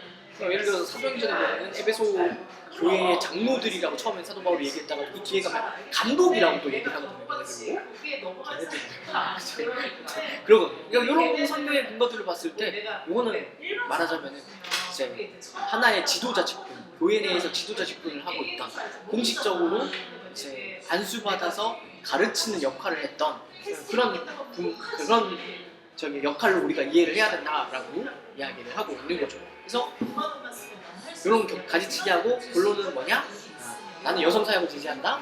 하지만 여성 목회는 인정하지 않는다. 라고 이제 이야기를 하고 있는 거죠. 그리고 이제 슈라이너가 이제 뭘 얘기를 하냐면 뭐 이거 저기 뭐냐 그 불뎀이랑 비슷한데 당연히 여성이 존엄하고 중요하다는 거는 성경 전체가 가르치고 있는 중요한 내용이라는 거예요. 뭐 여기는 뭐 성경적 징조가 너무 질비하기 때문에 더 따져볼 필요도 없는 거죠. 창세기 1장에서 우리가 살펴봤지만 남자와 여자 모두 하나님의 형상으로 창조됐다는 거, 그리고 남성이 여성보다 하나님의 형상을 더 많이 반영한다는 증거가 성경에서 발견되지 않는다는 거, 그리고 여성의 신앙과 연기가 구약 곳곳에서 예를 들어가지고 사라나, 라합이나 한나나, 루시나, 아비가이나, 산박가나, 수네미언이나 에스더와 같이 여성의 신앙과 연기가 무엇에서 이제 구약 성경에 증언하고 있다는 거죠. 그 예수님께서도 당대의 여성들을 굉장히 존중하셨잖아요. 사마리아 여인과 대화도 하셨고 나인성 가부라든 살리기도 하셨고 혈루증 여인을 치유하셨던 것처럼 심지어 부활 때도 그렇잖아요. 여자들한테 먼저 나타나셨잖아요. 근데 이제 여자들은 법정에 설 수가 없었거든요. 그러니까 법적 증언의 효력이 없었는데도 불구하고 그 화면에 예수님이 여자들에게 먼저 나타나셨다는 것은 중요한 의미라는 거죠. 그런 것들을 봤을 때 또 그리고 초대 교회 내에서도 여성들이 얼마나 큰 역할을 했습니까? 저는 이렇게도 얘기할 수 있을 것 같아요. 초대 교회에서 여자들이 없었으면은 절대 저는 초대 교회가 제대로 부흥하지 못했을 거라 생각합니다. 여자들의 역할이 있었기 때문에 뭐 다비다라든지 우디아라든지 그런 여자들의 역할들이 있었기 때문에 우리 초대 교회가 잘 할 수 있었다라고 이야기하는 거죠. 그러면 이제 이렇게 얘기를 하는데 이런 첫 번째 반론이 어떤 것들이 있는가 하면 이렇게 얘기를 하면 평등주의자들이 이런 여자들의 평등과 조율성을 얘기할 때 갈라디아서 3장을 말하자면 이제 끌고 올 때가 있다는 거죠. 유대인이나 헬라인이나 종이나 자유인이나 남자나 여자나 그리스도 예수 안에서 하나라는 갈라디아서 3장 28절 말씀을 가지고 있는데 이거 어떻게 생각하세요? 저는 회복에서 이거 되게 많이 봤어요. 평등주의를 주장하는 저보다 기수 아래에 있는 친구가 있는데 모든 상부주의 논리는 여성 한 수를 거부하는 논리는 이 구절 하나로 정리할 수 있다고 하면서 갈라디아서 3장 28절을 페이스북에다가 딱 적어놨더라고요. 어떻게 생각하세요? 이거 저 얼핏 보면 그러네? 남자나 여자나 다 하나니까? 맞네? 라고 생각을 할 수가 있는 거죠. 근데 이제 슈라는 이 얘기를 하는 거예요. 그런 반박에 대해서 남자와 여자가 하나라는 말이 무슨 의미냐? 그 이제 갈라디아서 전체 문맥 안에서 이 구절을 이해해야 된다는 거죠. 그죠? 갈라디아서 전체에서 사도 바울이 제일 강조하는 게 뭔가? 할례로 대표되는 율법을 통해서 의로워진 게 아니라 믿음으로 말미암아 이제 구원을 받는다는 게 갈라디아서 전체의 가장 중요한 구절이죠. 그러니까 결국에 사도 바울이 3장 28절을 통해서 궁극적으로 얘기하고 싶어하는 건 뭐냐? 남자나 여자나 상관없이 모두 믿음으로 말미암아 의로워질 수 있는 구원에서의 어떤 평등성을 얘기하는 구절을 읽는 것이 문맥적으로 봤을 때 더 타당한 해석이라고 이제 말하는 슈라이너가 이야기를 하는 거죠. 물론 여기에 사회적 평등과 교회의 역할에 대한 이해까지도 담겨 있다고 봐요. 없다고 말하지 않아요. 근데 이제 슈라이너가 뭐라고 얘기하냐면 근데 그렇다고 해서 그런 함의가 있다고 해서 이거를 교회 내에서 남자의 역할까지도 동등하다라고 해석하기에는 너무 모호하다는 거예요. 모호하다기보다는 의미 범위가 넓다는 거예요. 그렇기 때문에 성경 다른 곳에서 이 역할을 어떻게 규정하고 있는지를 우리가 살펴볼 수가 있어야 된다고 이제 말을 하고 계시죠. 자, 그렇다면 교회에서의 그럼 여성의 사역이 여성의 사역을 어떻게 해야 되냐? 성경에 보면 여자들이 분명히 다양한 사역을 수행했잖아요, 그죠? 구약에 보면은 미리암이나 디보라나 홀다가 예언자로 활동했다는 걸 우리가 확인을 할 수가 있거든요, 그죠? 그잖아요. 이건 저기 뭐냐, 저기 TMI인데 혹시 홀다 이름 뜻이 뭔지 압니까? 홀다, 여선지자 홀다 이름 뜻 뭐야? 내가 옛날에 조목 쓰었는데 되게 재밌어요. 이순지자 큰다 구약에 나와요. 와, 기억이 안 난다. 11기하 12장에 나오는데 기억이 안 난다. 훌다 이름 뜻이 뭐냐면 여선지자예요. 두더지라는 뜻이에요. 훌다가. 옛날에 나오고 너무 재밌어가지고 기억나는데 어쨌든 구약의 미리암이나 두보라나 뭐 훌다 뭐 이런 걸 보면은 여자들이 예언자로서 역할을 하고 있었거든요. 이게 무슨 얘기냐면 평등주의자들이 이거 가지고 온다는 거죠. 그러니까 미리암을 봐라, 디보라를 봐라, 훌다를 봐라. 더 예언자 역할을 하지 않았나? 신약도 한번 볼까? 신약에 보면 성전에서 안나 누가복음에 보면 나오잖아요. 빌림이 내 딸 선지자 아니냐? 예언자 아니냐? 예언했지 않냐? 그리고 고린도 교회 여성들 봐라. 고린도 교회에 보면 여자들이 예언했다는 내용이 나오잖아요. 예언과 기도했다는 구절이 나오잖아요. 고린도전서 11장에 보면. 그래서 고린도 교회 이렇게 갈라지고 문제가 많았나? 그렇게는 얘기는 하지 않는데 아, 여성 한수 문제 때문에? 아, 그랬구나. 여성들이 잠잠하지 않았어. 그 말 맞아요. 그 말은 맞아요. 맞아요. 그 내용이 나오니까. 근데 이제 이건 분명해요. 예언의 은사가 남자와 여자 모두에게 주어진 거는 그건 의심할 여지 없이 당연한 사실이라고 할 수가 있고. 근데 슈라이너가 이제 치고 이제 나오는 거 뭐냐면 그 예언이 정확하게 뭐냐는 거예요. 그 예언이 정확하게 무슨 의미냐는 거예요. 이게 이 예언이라는 게 두 가지죠. 평등주의자들 두 가지로 공격을 해요. 이 예언은 공적으로 설교할 수 있는 걸 말해요. 공적인 설교를 의미한다 라고 말하면서 막 이제 말하는 공격하는 입장이 있고, 두 번째는 이건 물론 왜 예언과 가르침이 따로 나오잖아요. 그러니까 이제 그 공적인 가르침을 의미하진 않는다. 그렇지만 예언이 가르침보다 더 우위에 있는 거다. 이렇게 이제 평등주의자들 되게 공격하고 이제 들어오거든요. 근데 이제 말하자면 아까 뒤에 있는 내용이지. 여성이 예언할 수 있다면 가르칠 수도 있다. 예언이 더 높은 거기 때문에 라고 말을 하는데, 말하자면은 저기 뭐냐, 웨인 브루뎀이 뭐라고 이야기를 하는가 하면 예언은 하나님의 말씀을 즉흥적으로 계시를 받아서 전달하는 거고, 가르침은 성경적 전통을 연구하고 설명하는 과정이고, 이 역할은 교회의 지도자에게 전임되는 것으로 성경이 설명하고 있기 때문에 그거를 그런 식으로 쉽게 뭉길 수 없다는 거예요. 그렇게 쉽게 뭉길 수 없다는 거예요. 여성이 예언자였다고 해서 목사나 교사로서 남성을 가르치는 역할을 수행할 수 있다는 것은 설득력이 떨어져요. 그런 이야기를 하고. 근데 폴다이트이 두더지라는 얘기를 많이 아 그래서 제가 TMI라고 중요한 얘기를 할 줄 알았어요. 아니야 저희 중요한 얘기 아니에요.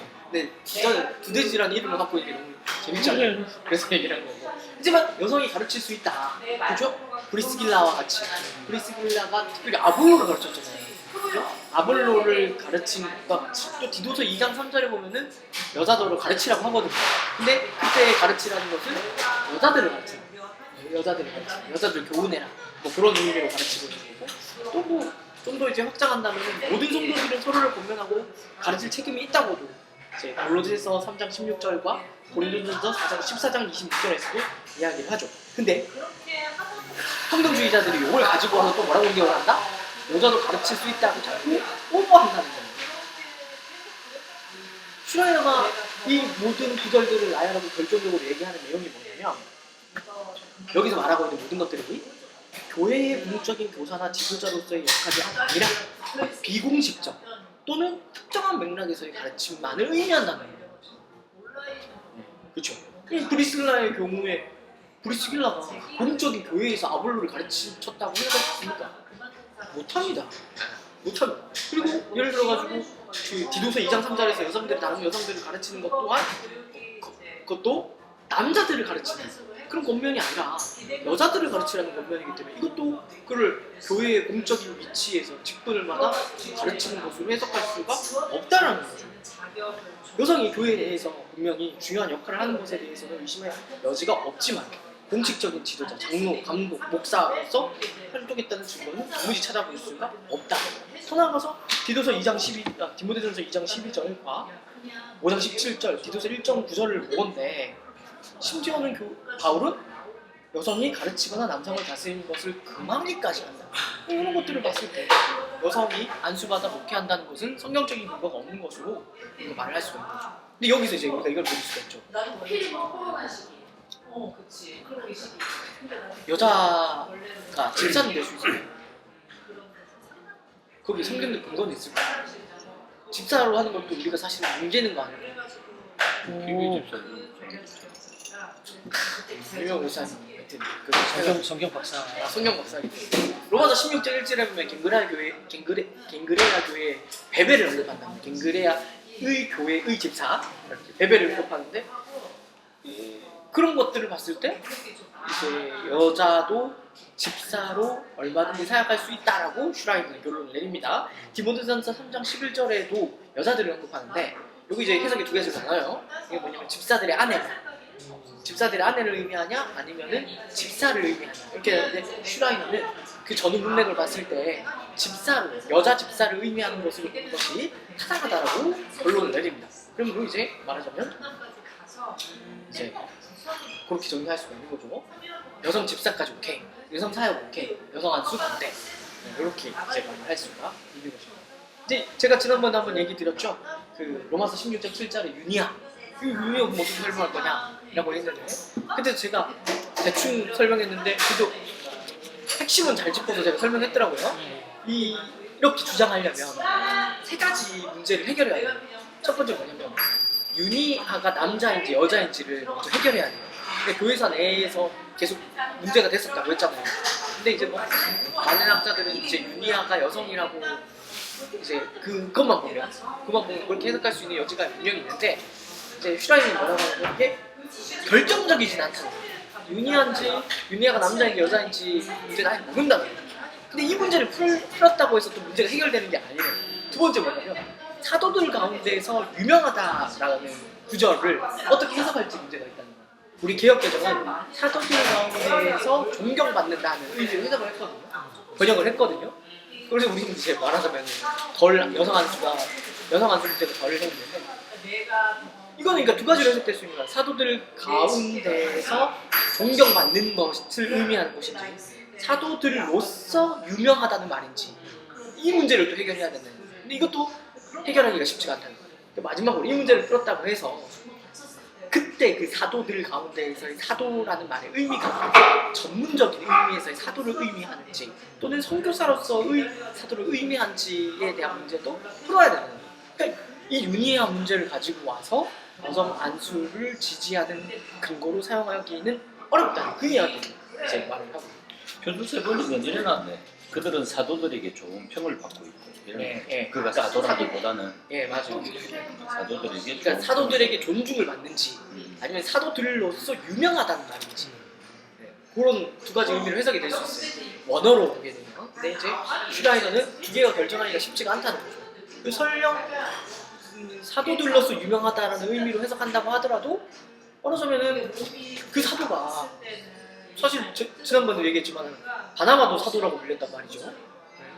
그러니까 그런 것들을 봤을 때 이거 선교사로서의 사도를 의미하는 것인지 그것들을 봤을 때 이제 여성 안수를 지지하는 성경적 근거로는 부족하다, 결정적이지 않다라고 이제 기각을 시켜버리는 거죠. 이 또 다른 이제 평등주의자들이 그런 얘기해요. 여자들이 가정교회 운영하지 않았냐. 예를 들어서 뭐 고린도전서 1장 11절 보면 글로의 집에서 모이잖아요. 글로의 집에서 모이고 브리스킬라도 뭐 로마서 16장에 보면 그런 암시가 나타나 있고 눈바 그 언론에서 4장 15절에 보면 눈바라는 이제 여성이 나오는데 이게 그 집에서 모였거든. 그런 것들이 보면 여자들이 지도자로서 역할을 했다는 걸 의미하지 않냐. 딱 들었을 때 어때요? 결정적이지 않죠. 그 집에서 모였다고 해서 그 여성이 지도자로서의 역할을 한다? 이게 말하자면 결정적이지 않은 그런 이야기라고 할 수가 있는 것이죠. 그래서 이런 것들을 종합해 봤을 때 여성 사역 오케이, 여성 집사 오케이, 여성 안수 노 이렇게 정리할 수가 있는 것입니다. 이 가정에서의 여성 사역은 농구가 똑같아요. 제가 봤는데 구르뎀이 저기 슈라이너랑 책을 같이 썼거든요. 그 농구를 그대로 갖고 왔던 것 같아요. 아담이 하나보다 먼저 찬후되었다는 거, 그리고 하나님의 명령이 아담에게 먼저 주어졌다는 거, 그리고 하와가 아담의 돕는 배필로 창조되었다는 거. 여기서 이제 재밌는 게 평등주의자들이 이 돕는 배필로 창조되었다 하나하나씩 해석해 주시죠. 재밌을까요? 이렇게 생각할 수 있잖아요. 아니 아담이 먼저 창조된 게 어떻게 그게 남자의 대표됨, 남자가 권리 있다는 증거가 될 수 있냐 라고 이제 말하는 평등주의자들이 비판을 할 수가 있잖아요. 그러면서 이제 평등주의자들이 뭐라고 얘기해요? 그러면은 여섯째 날에 동물이 먼저 창조되었는데 그럼 동물이 먼저 창조됐으니까 동물이 우리를 지배해야 된다는 얘기냐, 이렇게 반박하는, 비판하는 평등주의자들이 있습니다. 여기 대해서 우리가 뭐라고 반박할 수 있을까요? 하나님께서 아담과 하와 아담을 창조하시고 네. 성육하고 번성하고 정복하고 다스리라고 명령하셔. 예. 짐승들한테 보여주는 것이죠. 그죠, 뭐, 그쵸, 맞아요. 이게 맞아요. 그러니까 짐승이랑 인간은 어떻게 가야죠? 짐승은 하나님께서 존재 자체가 창조하셨지만 우리 인간은 남자와 여자는 하나님 형상과 모양대로 창조하셨잖아요. 뭐 그런 것들을 볼 때 그렇게 하는 거는 좀 지금 말하자면 너무 지나친 자체가 지나친 비판과 반박을 멍청이 청해드리는 들어가시는 것이죠. 그리고 먼저 창조되었다는 것이 대표권을 가질 수 있는 것은 성경 전체에서 봤을 때 장자권을 갖잖아요. 그러니까 그런 의미로도 우리가 아담의 대표권을 유추할 수 있다라는 이제 슈라이너가 이제 이야기를 하고 있는 거죠. 그래서 이제 디모데전서 2장에서 똑같이 이야기도 하고 있는 거고요. 하지만 이제 뭐 하나님 명령이 아담에게 먼저 주어진 거. 이게 두 번째. 세 번째는 아까 이야기하다가 말했는데 하와가 돕는 배필로 창조되었잖아요. 에제를 크네구도 또는 케네구도라고 할 수 있는데 이 돕는 배필로 지어졌다는 거에 대해서 이제 평등주의자들이 이제 말하자면 반박을 하는 거죠. 정말로 이 반박은 정말 유명한 반박입니다. 성경에 보면 이스라엘을 돕는 자 에젤의 크네구드가 누구로 나타나는가 하면 하나님으로 나타나요. 이게 어떻게 아담의 그런 대표권을 설명하는, 아담의 권위를 증명하는 논거로 볼 수가 있겠느냐는 거예요. 거기에 대해서 슈라이너가 얘기해요. 그거 너네가 선별적으로 그렇게 갖고 왔다는 거예요. 분명히 하나님은 이스라엘을 돕는 자이시지만, 그래서 막 평등주의자들 그런 얘기도 해요. 오히려 아담보다 여자가 더 권위가 있다는 얘기가 아니냐, 이렇게까지 주장을 해요. 그렇지. 왜냐면 하나님 이스라엘과 하나님과 동일하게 있으니까. 근데 이제 슈라이너가 진짜 똑똑한 게 뭐냐면, 그래서 그 에젤의 크네구드의 용법을 다 살펴본 거예요. 용례를 다 살펴본 거예요. 다 살펴봤더니 뭘 발견하겠냐면 대표적인 거예요. 다윗의 용사들이 다윗을 도왔다는 얘기가 나오는 거예요. 그러니까 권위가 높은 자들이 권위가 낮은 자를 돕는 게 이제 말하자면 일관된 원리가 아니라 다윗의 용사들이 다윗을 돕기도 하는 걸 봤을 때 이건 문맥에 따라서 열정해야 되는 문제지. 그렇게 이제 말할 수가 없다라는 거죠. 그리고 나서 뭐 그 뒤에 보면은 사도 바울이 또 고린도전 11장에서 여자는 남자를 위하여 창조되었다는 말을 말하잖아요. 그러니까 그런 것들을 봤을 때도 이제 상호주의의 원리가 그대로 유지되고 있다 할 수가 있죠. 아담이 하와에게 이름을 지어준다. 이건 뭐 더 말할 수가 없습니다. 근데 여기에도 평등주의자들이 반박을 해요. 아니 이 반박 듣고 재밌었는데 나 한 번도 그렇게 생각해 본 적이 없어요. 아니 아담이 언제 하와의 이름을 지었냐는 거예요. 아담이 언제 하와의 이름을 지었어요? 여자라요. 여자라고 했지 이름을 지은 건 아니잖아. 그 내가 듣는데 그게 우리가 성경을 제대로 공부 안 하면 이게 평등주의자들이 공기 꾹 돌았었는데 그러네? 이렇게 된다. 이게 이제 슈라이너가 이제 이렇게 얘기를 하더라고요. 그러면 그런 논리라면은 아담이 동물들의 이름도 짓지 않은 게 돼요. 왜 그런가? 슈라이너가 무슨 얘기를 하는 거예요? 그러니까 그 창세기 문맥에서 아담이 동물들의 이름을 짓고 하와의 이름을 지었다는 건 뭐냐면 그러니까 이명호, 최지훈, 전인근 같은 이름을 지었다는 의미가 아니라는 거예요. 아담이 사자가 왔으니까 넌 이제부터 톰이야. 고양이가 왔으니까 너는 톰이라고 할게. 뭐 이렇게 이름을 지은 게 아니라 사자라고 이름 짓고 고양이라고 이름 짓고 그러니까 큰 동물 이름을 지었다는 의미죠. 여자도 마찬가지 여자라 하리라고 하는데 그때도 여자의 어떤 그 성별의 구별됨을 암시하는 표현으로서 이름을 지었다라고 쓰고 있는 거지. 고유명사라고 지었다라고 생각하는 것들은 사실 말하자면 성경 그 문문 전체를 봤을 때 납득할 수 있는 그런 반론이 될 수가 없다라는 거예요. 이해가 됩니까? 그러니까 그런 식으로 이름 짓기를 생각을 할 때 이름 짓기가 권위를 의미하는 건 맞고 이건 뭐 틀림없습니다. 주권을 의미하는 거죠. 이름 짓기를 권위하는데 아담이 하와의 이름을 지은 것이 맞고 그것은 권위를 의미한다.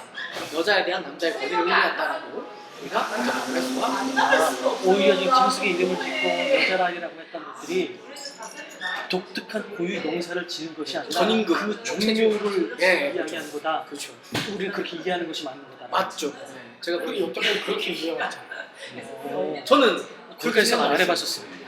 저도 하와 나도 그렇게까지 안 해봤었어. 진짜 어릴 때 중학교에서 그렇게 배웠는데 교육을 엘리트 잘 배웠네. 정신 연구 맞나? 중학교 때 나 총신에서 이런 거 안 가르쳐 좋은 교회 다녔네. 좋은 교회 다녔네. 아니 총신에서 이거 안 가르쳐 줘. 저는 하와 이름 지었다고 해서 나는 고유명사로서 하와를 지었다. 요즘 나는 그런 의미로 생각해. 그쪽으로도 몇 개가 있었어. 저도 그렇게 생각했어요. 이거 뭐 부끄러운 게 아니고 그러네. 난 중학교 선생님이 좋은 선생님. 그렇게 가르쳤는데 기억도 나는데 아담 앞으로 짐승을 보고 너는 코박이니까 코끼리 지금 생각하면 너무 웃긴 얘기지. 우리나라는 코끼리고 넌 코박이니까 코끼리 뭐 이렇게 적었다고 되게 신기하게 막 듣고 막 그랬던 기억이 나요. 근데 그거는 오히려 고유명사 아니에요? 코끼리가 왜 코끼리가 왜 아, 고유명사야? 코끼리라고 하는 그 덤보라고 해야 그렇지. 그래. 코끼리는 그게 그거네. 종 같은 거. 그렇게 배웠어. 나는 듣기는 이렇게 듣고 이해는 이렇게 이해를 했었던 거지. 근데 저도 이해가 됐어. 저도 이거 뭐 이해가 정리를- 됐어. 이해가 됐어. 정리를 하면서 나도 좀 그것 때문에 배운 거야. 참 우리한테 되게 수명해. 그런 건가요? 이러고 정리도 하고 주지도 않으면서 그러니까 이거 올려 PDF. 아, 이거 어떻게 PDF 올리겠어? 원래 이게 지금 거칠게 정리한 거라 괜찮다. 나만 알아보게 정리한 거기 때문에. 오케이. 그래서 뱀이 하와를 유혹함으로 하나님의 질서를 왜곡한 거. 그죠? 그것도 이제 뭐 그렇게 볼 수가 있습니다. 하와가 뭐 이렇게 해석하는 사람들이 있어요. 하와가 속기 쉽기 때문에, 그러니까 열등하기 때문에 상보주의자들이 과격하게 여자는 속기 쉽기 때문에 뱀이 여자에게 접근했다 이렇게 생각하는 건데 그게 아니라 이걸 뒤집어요. 뒤집으면 슈라이는 뭐라고 얘기하냐면 뱀이 목적한 거, 전략적으로 의도한 건 뭐냐면 하나님의 창조 질서를 뒤집는 데 있었기 때문에 여자를 먼저 간다라고 생각해요. 우와. 네. 오 그거 되게 하나님이 인사이트. 제정해 놓으신 창조 질서를 뒤집기 위해서 여자를 먼저 찾아갔다라고 보는 것이 성경 전체를 볼 때 타당한. 근데 나는 이 본문을 그 얼마 전에 굉장히 재밌게 그 내가 얘기했던 그 양진일 목사님 그 책에서 뭐라고 했냐면 이 뱀이 하와를 이렇게 꼬실 때 아담이 과연 어디 있었는가. 근데 어렸을 때 기억에 의하면 아담이 어디 갔었다. 그래 떨어지면 안 된다. 근데 성경에 보면 아담이 옆에 있었다는 거거든. 맞아요. 같은 공간. 그래서 이게 과연 하와의 잘못이냐 아담의 잘못이 아니냐 이때 적극적으로 아담이 이 하와에게 그런 상황에서 너 지금 뭐 하는 짓이야 이렇게 말리거나 제대로 바로 잡았어야 되는데 아담의 죄가 뭐냐 우리는 전통적으로 하와가 준 거 따먹었다는데 그분은 뭐라고 해요? 그게 아니라 적극적으로 그 상황을 통제하지 않은 게 아담의 죄다. 난 이거 굉장히 그렇잖아요. 그래서 그거를 맞아요. 가정의 질서랑 이 남자와 여자의 질서 역할의 차이 이거랑 연결해가지고 그래서 이 하나님께서 아담을 먼저 부르시고 먼저 아담에게 죄를 물으셨구나. 근데 요 해석이 굉장히 구약자들 예를 들어서 진짜 내노라 하는 고등이나 WBC 청생의 주석 쓴 고등이나 브루스 월키 분명 끝판왕이거든요. 가장 된 표현일지 모르겠는데 진짜 하여튼 대가라면 대가라 할수 있는데 이분이 그 얘기를 해요. 그래서 브루스 월키가 뭐 그렇게도 말하는 것 같아요. 그래서 그런 어떤 뭐랄까 우스갯소리로 남자가 여자 말 너무 들으면 안 된다. 뭐 그렇게도 우스갯소리로 하는 그런 걸 제가 본 거긴 있는데 그러니까 이게 창조 질서 자체는 남자가 주도권을 쥐고 가르치는 그런 것들로 그러니까 그래서 나는 그런 애들은 처음 봤어. 그동안에 설교 들을 때 대부분 그렇게 들었거든. 아담이 이렇게 딴 데 가 있어. 맞아요. 그래서 떨어져 있으면 안 된다고. 아담이 모르고 있다가 먹으라고 이제 먹으면 딴짓하고 있었다든지. 근데 그렇게 하고 성경을 읽어봤더니 성경을 일단 항상 똑같이 읽었을 텐데 맞아요. 같은 공간이 있었네. 여기 있었네. 그런 게 신기한 거예요. 근데 나는 궁금한 건 우리 지금 기독교에서 어떤 여성 안수 문제가 나오잖아. 그럼 가톨릭 쪽에서는 여성 뭐 신부 이런 것들에 대한 어떤 그건 없나? 뉴스가 하나 났었는데 여기서 가톨릭은 우리보다 보수적이에요. 기본적으로 보수적이에요. 아직까지는 거기에 대해서 약간 근데 어쨌든 카톨릭은 수녀 제도를 운영하니까 사실은 이런 문제에 대해서 별로 생각이 없을 것 같아요. 왜냐면 수녀도 역할의 차이가 있을 뿐이지 출가하는 건 똑같잖아요. 그리고 수도자라는 그런 개념에서는 신부나 수녀나 그렇게 큰 차이가 없으니까 그래서 오히려 말이 나오지 않는 게 아닌가.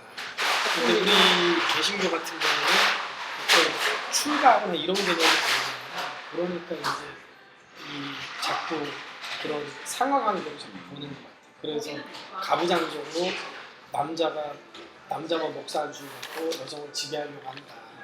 그러면서 이제 평등주의, 페미니즘이 나오면서부터 이런 문제들이 자꾸 이루어져 나오는데 이런 문제에 대해서 우리가 진짜 말 그대로 문화적으로 접근하면 100점 100 할 수밖에 없어요.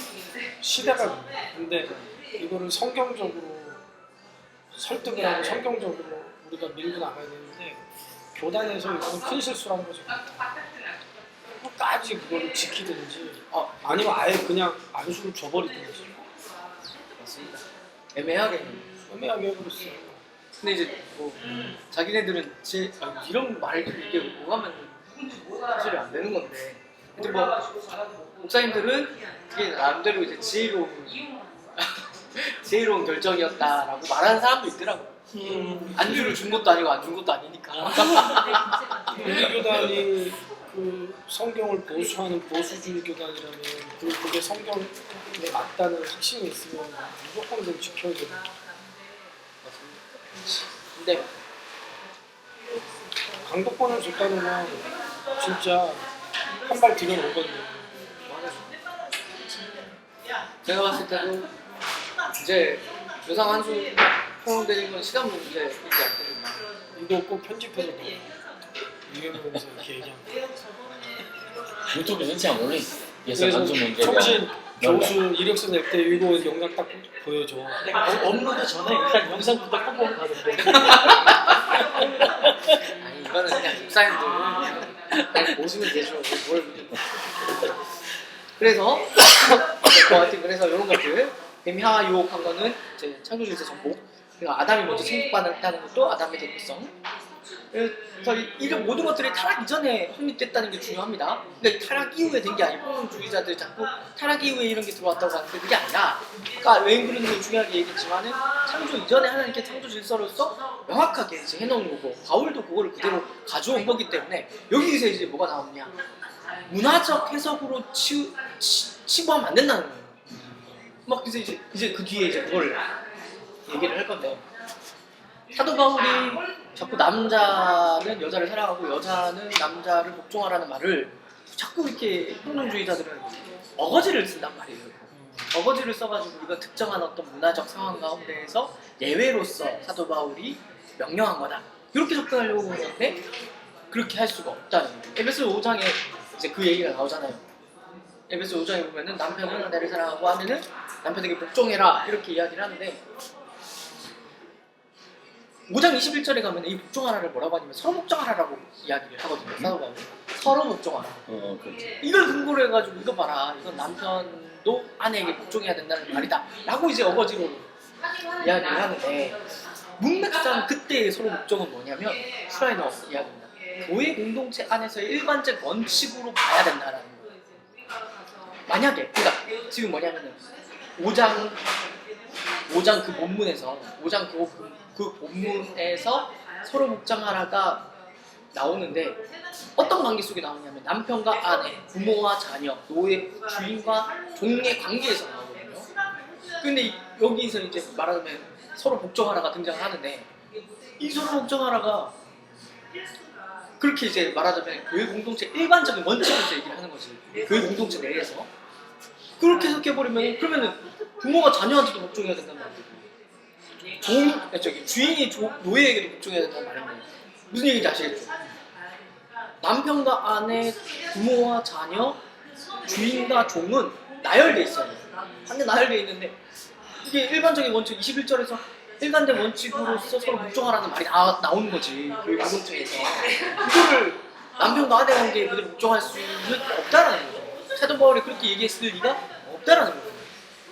그 이제 이야기, 그런 반박을. 그러면 그게 정확하게 교회 공동체 안에서 그럼 어떻게 하는 거예요?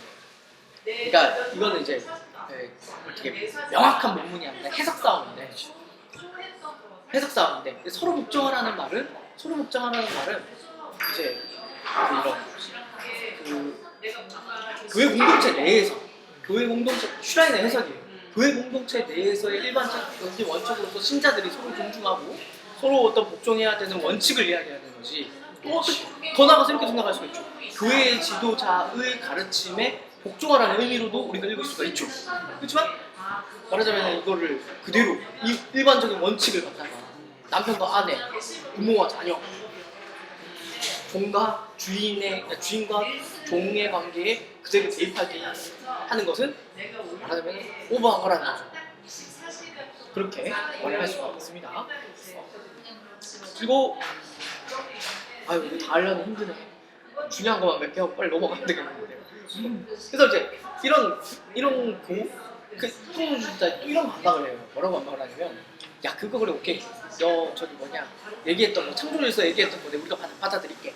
근데 그거는 가정 내에서 얘기지. 교회 내에서의 관계를 얘기하는 건 아니잖아.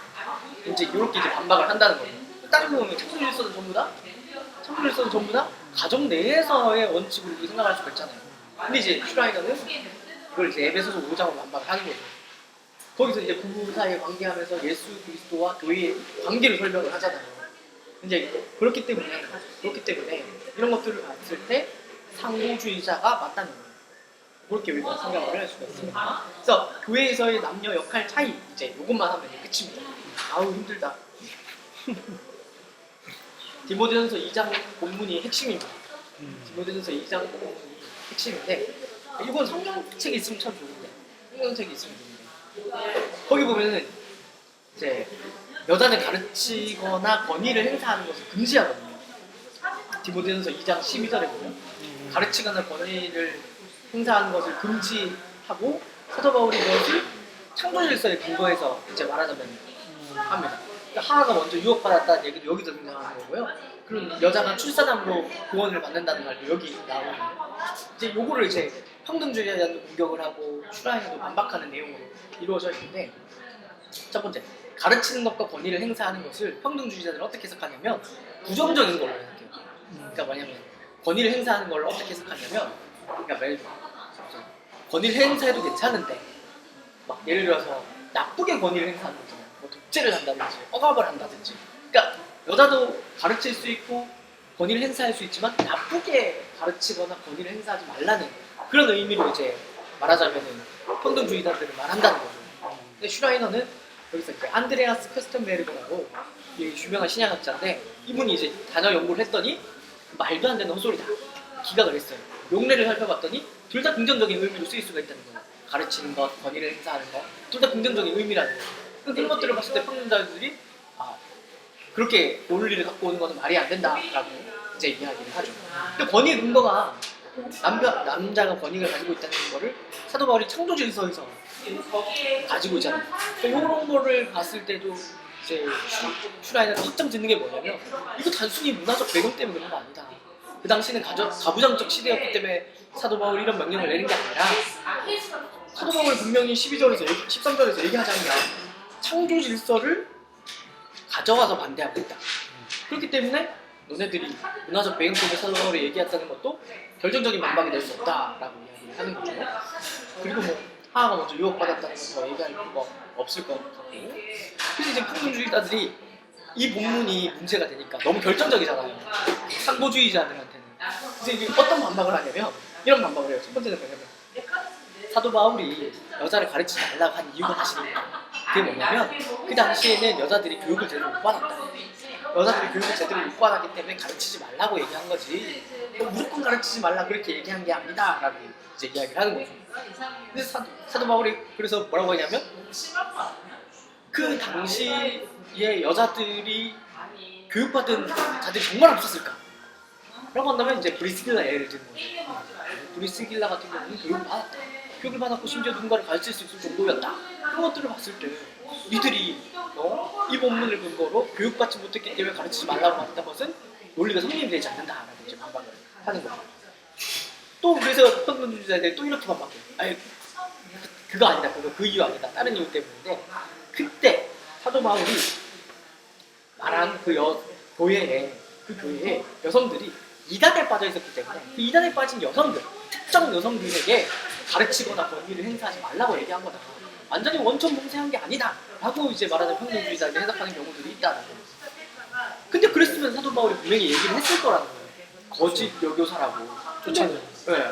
심지어 디모데전서에 지금 우리가 디모데전서 보잖아요. 디모데전서 1장에 거짓 교사를 언급된 사람들이 전부 다 남자예요. 그럼 여기서 얘기하지 않고 그냥 너희들로 가르치지 말라고 한 거 말도 안 되지 않냐 라고 이제 반박을 하는 거죠. 그리고 아까도 얘기했지만 권위를 행사하다는 게 억압한다는 의미로 해석한다고 했는데 그것도 말도 안 된다. 이렇게 우리가 정리를 할 수가 있는 거죠. 그러면 요 본문을 건너뛰고 두 번째로 중요한 본문 이제 다 거의 끝났어요. 두 번째로 궁금한 고린도전서 11장이에요. 2절에서 16절 말씀인데 보죠. 네? 16장? 고린도전서 11장 2절에서 16절. 왜 이제 여자들은 되게 뭐 가리고 머리에 뭐 쓰고 기도해야 된다고 하는 거 있잖아요. 근데 이것도 공격을 엄청 받거든요. 예를 들어가지고 그 여성한수 지지하시는 강문희 교수님 있어요. 유명한 교수님. 제가 그 교수님 조교도 했었는데 그 교수님이 야 합동 너네 회개해라. 너네 여성한수 저기 허용 안 하면은 여자들 보고 전부 다 매일 쓰고 기도하라 그래. 성경에서 일관돼야지 그렇게 하면 돼. 뭐 이렇게 비판해요. 이제 슈라이너가 이 부분을 이제 이야기를 하는 거죠. 여기서 이제 바울이 뭘 요구하는지 우리가 조금 이해를 해야 된다. 바울은 여성들에게 무엇을 요구한다. 그러니까 여성들에게 교회에서 머리를 가려야 된다고 얘기를 하거든요.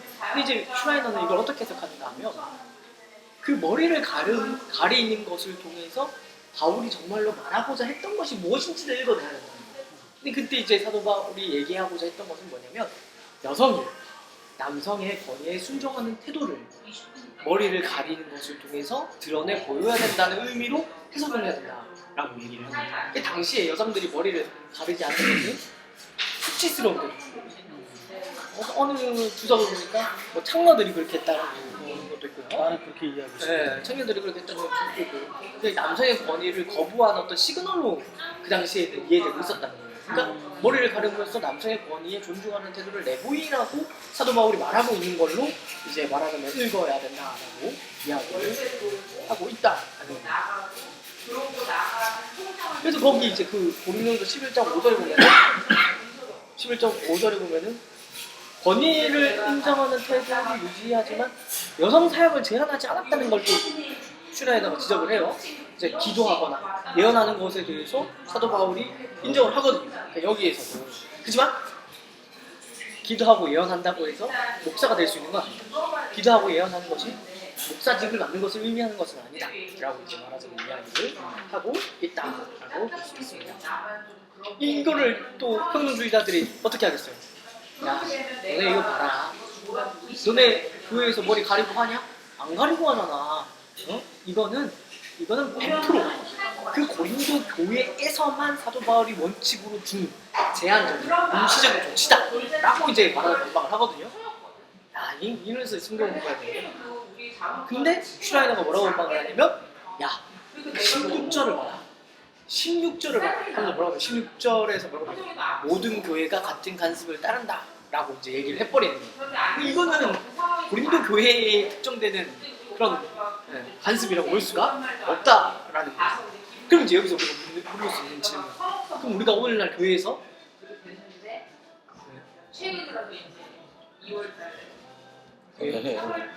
오늘날 우리가 교회에서 베일을 써야 될까요? 아니겠지.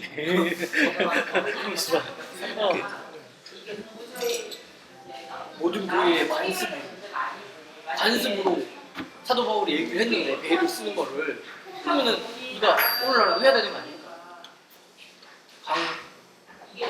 호수 교수님이 얘기한 것처럼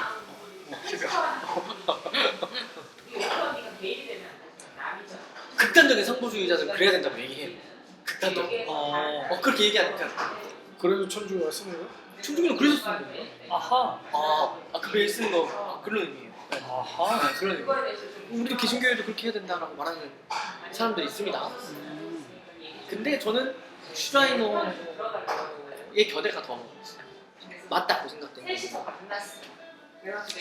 사도 바울이 관습이라고 이야기함으로써 정말로 의미했던 것은 문자적인 베일을 쓰라는 게 아니라 아까도 이야기했지만은 남자의 권위에 복종하는 모습을 태도를 지녀야 된다는 것을, 그것이 교회 전체 모든 복병교회의 원리로서 얘기를 한 거지. 그런 어떤 특정한 그런 것들을 말하는 게 아니다. 그런 것들을 말하자면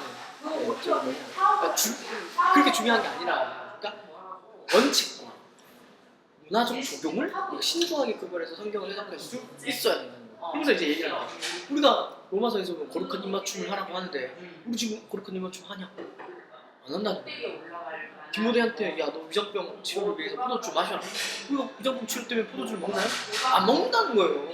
그러니까 이런 원리와 원칙과 또 문화적 적용은 신중하게 구별해서 이해해야 되는 거지. 그럼 뭐 무작정 그렇게 적용하는 문제는 아니다 라는 그런 이야기를 슈라이너가 하고 있는 것입니다. 이제 가장 문제되는 거는 여자는 교회에서 잠잠하라는 거예요. 이거 우리가 어떻게 해야 될까요? 끝입니다. 이제 끝입니다. 그냥 간단하게 여자는 교회에서 잠잠하라고 하면 되죠. 그런 거야? 왜 사도 내가 바울이 알기로 하나님이 여자를 창조했을 때 잠잠할 수 없는 존재로 창조를 하셨는데 남자도 그렇죠. 목사님, 여자는 교회에서 잠잠해야 됩니다. 네 법문이 내가 있잖아. 공적인 부분에서 뭔가 그 부분은 잠잠해야 되지. 이제 경지에 오르신 거예요. 이제. 근데 그럼 재직회 때 슈라인만. 여자들은 손들면 안 돼? 예? 재직회 때. 재직했대요? 그건 뭐 이제 뭐 지금 우리 합동은 뭐 여자가 교회에서 설교도 하는데 뭐 그것도 못하겠어. 여자가 교회에서 감정할진이라는 말을 이제 그 어떻게 해석하냐면 이 그러니까 정잠할진이라가 첫 번째로 의미하는 게 뭐냐는 거예요. 금지하는 게 정확하게 뭐예요? 아무 말도 하지 말라는 얘기였나? 라고 한다면 그 성경 전체를 볼 때 그렇게 말할 수가 없다는 거예요. 왜냐하면 분명히 사도 바울이 고린도전서에서 예언하고 기도하라고 교회에서 얘기했거든요. 그러니까 그거를 무식하게 옮겨가지고 교회는 여자는 무조건 교회 존중해 그런 의미로 해석할 수가 없다는 거예요. 그럼 두 가지 이제 선택지가 있어요. 두 가지 선택지가 있는데 첫 번째 왜 사도 바울이 여자는 교회에서 잠잠할지라고 했을까? 첫 번째는 뭐냐면 그때 이제 가정교회가 모였거든요. 가정교회로 모였으니까 가족교회를 모여서 설교를 하게 되면 그때 당시에 뭐가 있었냐면 이제 질문을 이렇게 하는 경우들이 있었다는 거예요. 근데 이제 당대의 여자들이 교육 수준이 낮았으니까 이제 설교 도중에 갑자기 그게 무슨 말이에요? 뭐 이렇게 얘기하는 경우가 있었을 거라는 거죠. 그런 것들을 금지한 게 아니었을까? 슈라인의 첫 번째 의견. 근데 슈라인은 이것보다 더 문맥에 합당한 입장이 있다고. 이게 뭐냐면 그때는 정경이 완성이 안 됐잖아요. 정경이 안 되었기 때문에 예언을 슈라인은 예언을 그렇게 이해하거든요. 즉각적으로 갑자기 하나님의 그런 어떤 감동하심이 있어서 그런 어떤 예언을 내는 걸로 이해를 하거든요. 그러니까 즉각적인 예언이 있을 때 사도 바울이 그 원칙을 하나 외워요. 모든 예언을 받지 말라. 예언을 시험해야 된다는 이야기를 하거든요. 고린도전서에서 그래서 뭐 그 예언에 대해서 평가를 해야 된다는 그런 것들을 14장인가 고린도전서 14장에서 이야기를 하거든요. 그러니까 무슨 얘기인가 하면 지금 여기서 여자가 교회에서 잠잠할지라는 말은 그걸 금지했다는 거예요. 여자가 교회에서 잠잠하라는 말이 고린도전서에 나오거든요. 고린도전서에 나오는데 14장에서 그 예언 평가를 해라는 말이 나와요. 그러니까 결국 뭐냐면 여자가 남자의 권위에 대해서 도전하는, 그러니까 그 예언에 대하여 가타부타하는 일에 대하여 사도 바울이 금지하고 있는 거라고 이해를 하고 있는 거죠. 아까 처음에 최 목사님이 얘기했던 얘기를 지금 여기서 이제 답변을 하는 거예요. 그러니까 조심해야 돼. 이거 뭐 예를 들어서 목사님 제 생각엔 이거 아닌 것 같은데요. 그렇게 설교하는 건 아닌 것 같은데요라는 것을 내가 이제 말하는 거예요. 여자들이 성경적인 성적인 자리에서 그렇게 하지 말아요. 남편에게 가서 묻는 거지. 그런 의미로 우리가 이해를 하고 받아들여야 되는 거지. 그건 남자들도 그렇게 하면 안 되는 거 아니야? 아니야. 이게 장로들은 할 수 있어요. 개혁교회 같은 경우에, 유럽의 개혁교회 같은 경우에, 네덜란드나 같은 경우에 그 역할이 누구한테 주어졌냐면 장로들에게 주어졌어요. 장로들은 목사, 우리는 이제 장로하면은 그냥 행정, 뭐 당회, 뭐 이런 쪽으로만 생각을 하는데 그게 아니라 특히 이제 유럽의 네덜란드 같은 개혁교회 장로들은 거의 목사랑 다름없어요. 신학적 지식. 그 신학적 지식을 갖춰야 장로가 될 수 있어요. 심지어 신학교 간 사람이 장로가 되기도 해요. 그러니까 그 정도인데 이제 그런 어떤 이제 뭐 심지어 매달마다인가? 아니 매년마다인가? 그런 시간이 있대요. 이 목사가 교리적으로 순수한지 그런 거를 이렇게 하는 시간이 있다고 하더라고요. 그래서 그리고 이 해석도 고린도전서 14장에 보면 특수한 게 아니라 모든 성도의 교회에서 붙이고 있거든요. 모든 성도의 교회에서 여자는 교회에서 잠잠하라고 하거든요. 뭔가 이런 것들을 봤을 때도 문화적인 해석이라고 볼 수 없다. 끝! 성경은 너무 어렵다. 김종춘 목사님 여기 나가지고 한 거. 부서진 거 아니야? 나는 그 여자들이 예언하고 싶을 때도 입 다물고 있어라는 뉘앙스로 나는 이해를 했었는데 잘못된 아닙니다. 그건 이제 해석이죠. 왜냐면 사도 바울은 분명히 얘기했거든요. 예언하고 기도하라고 교회에서. 아니 나는 이제 그걸 어떻게 해석을 했냐면 예언하고 기도하는데 이게 무질서하게 막 누구 한 사람이 예언하고 있을 때 치고 들어가고 막 그런 질서 있게 하라는. 난 질서 그런 있게 내용이 하라는 나오긴 차원으로 내가 이해를 그동안 하고 있었거든. 근데 그게 아니라 누군가 남자들이 예언했을 때 거기에 대해서 토를 달지 말아라라는 뉘앙스가 더 가깝다고 얘기하니까 참 모르는 게 많네. 나는 예언은 하나님의 말씀을 선포하는 거거든. 이해하고 그게 우리 쪽이라고 할 수는 없고 크레이그 블럼보그라는 신학자는 그렇게 주장해요. 결국 이제 설교랑 같다 라고 보는데 그거는 이제 뭐 논란이 되죠. 그러니까 깔끔하게 정리될 수가 없는 그런 부분인데 그냥 묵시라든지 뭐 계시라든지 이런 거는 이제 우리가 흔히 얘기하는 아포칼립스 예언이라고 말할 수 있겠지. 오히려 그 성령의 은사로서 주신 그 예언이라는 건 우리가 그냥 흔히 생각하는 미래 일을 말하는 게 그게 아니라 하나님의 말씀을 대화하는 게 아니에요. 근데 이게 어려워요. 왜냐면은 예언이라는 용어가 사도행전에 보면은 아가부가 미래 일을 실제 예언하기도 하거든요. 아가부가 실제로 사도 바울이 어떻게 된다 뭐 이렇게 예언하는 데서도 예언이라는 용어가 쓰여요. 그래서 이 예언이라는 거를 미래 일을 단순히 의미하지 않는다라고 말하기 조금 애매한 부분이 있고, 근데 그렇다고 하더라도 성경의 어떤 절대 다수적인 그런 예언을 본다면 설교로 볼 수 있는 부분이 분명히 있거든요. 그러니까 그래서 이게 참 그래서 조금 굉장히 어려운 내용이다. 그렇지만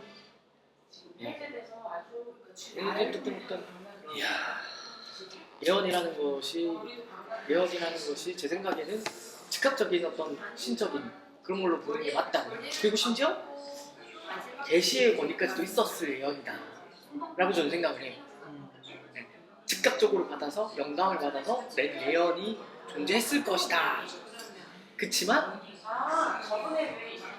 정경이 완성된 이후로 예언은 없어졌을 것이다. 이게 바로 은사중지론의 핵심입니다.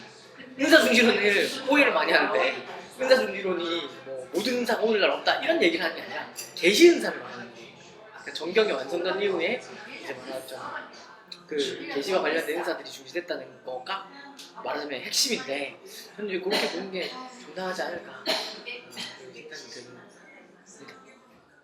오늘 짧은 장이었는데 결론은 네. 논쟁의 자리에서는 피해야 되겠다. 이거 마지막에 뒤에 한 얘기는 좀 잘라내고 예언은 미래의 일만 얘기하고 즉각적으로 하는 것으로 이게 예언이라는 건 딱 달라붙어가지고 밑에 자막을 하나 넣어요. 좀 쉬어야겠다. 이현문 목사님 신사도주의. 아, 지금